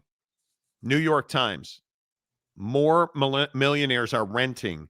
The number of millionaire renters in the United States has more than tripled in 4 years. Mm-hmm. And there's some really interesting information coming out of this situation. They're choosing flexibility and liquidity over ownership, because this is one of those things where, okay, I have money. Do I want to go and buy something and tie up $100,000 right out of the gate that I'll never get back? Because I think one of the great misnomers that people have, oh, well, I bought real estate. I'm financially solid. Well, you are, but that money's tied up. You're never going to see it again. I'll just sell the house. Right. But you'll never see the money again, because if you sell the house, the asset's gone. When you buy a piece of real estate, you're throwing money down the drain. Now it's going to grow. And at the end of that investment, and if you sell it, but do you guys think that millionaires who are holding real estate assets are going to sell their property to cash out? No, they're holding the asset. It's a long play. And unless you're in Section 8s, or because buying Section 8 multifamilies drives you liquidity, because you buy, and I don't know how many people care about this, but you buy the Section 8 property cash, then you take a mortgage on it, and you cash out that mortgage for more than you invested, and then the property is paying you rent every month. So it's cash flowing. When you buy real estate, even if it's an Airbnb or a rental property, it's not usually cash flowing. It's a long-term investment. But when you have money, you're not necessarily in it for cash flow. You're in it for net worth and leverage. Guys like this would rather take their money that they're dumping into buying a long-term play and put it into the stock market or whatever it is they're doing to make money faster. And I always tell you guys about this with Roth IRAs and 401ks and retirements. There are better places to spend your money right now because you're not getting the return on those. And if you take money out, you get penalized depending on what your setup is. So I always try and tell people, hey man, you've got to understand, millionaires and rich folks, they know how to make money, which is how they got to be a millionaire. It's people like us who have to learn how to leverage our assets so that we can, turn that money into more money. But the problem is most people don't know how to do that. Yeah. That's the biggest issue. Yeah. Right? And I just think that home ownership is, that what you were just saying there is one side of it. I mean, I think that the other side of it is like, this whole concept of, hey, I'm a millionaire, I'm going to own a home. I also think there's costs inside of that. I mean, maintaining the home, upgrading the home, paying the HOA, paying the landscapers, paying this, paying that. Like, we're not in a time like, and I don't know how many of you guys, have got your hands wrapped around this or not, but we're not in a time where it's like, oh yeah, we can just have super high costs and it's no problem. There's money everywhere. And like, that's not the time we're in, man. And the hard part is there's no, like, there isn't a light at the end of the tunnel currently, right? There's not like, oh man, yeah, just give 5 years, we'll be fine. No, I'm not confident in that. Yeah. Honest to God, I'm not confident in that. What I'm confident in is that things are going to stay expensive and it's only going to get worse. That's what I'm confident in. And that's why I say, like, I just think the strategy has to change. Home ownership is not necessarily the way anymore. I'm not surprised that millionaire folks would rather rent something and use their money differently than buying a home. It really is not that surprising to me. Yeah. I think it's very interesting. And I think it's something we should be really, all of us sitting here on this show right now, all 13,000 of us should be thinking about how to leverage our money. And I think if you own a property, I would not sell it. I think you've got to find a way to make it generate revenue for you, cover your cost at a minimum. Mm-hmm. Because I think what you're going to see is that asset you're going to be able to leverage it. Yeah. And I think when you start seeing these articles about how rich people are spending their money, I think it is very interesting when you start saying to yourself, okay, where are rich people renting right now? Because I think this will surprise you. Some of these numbers I think will surprise you. If you look at this list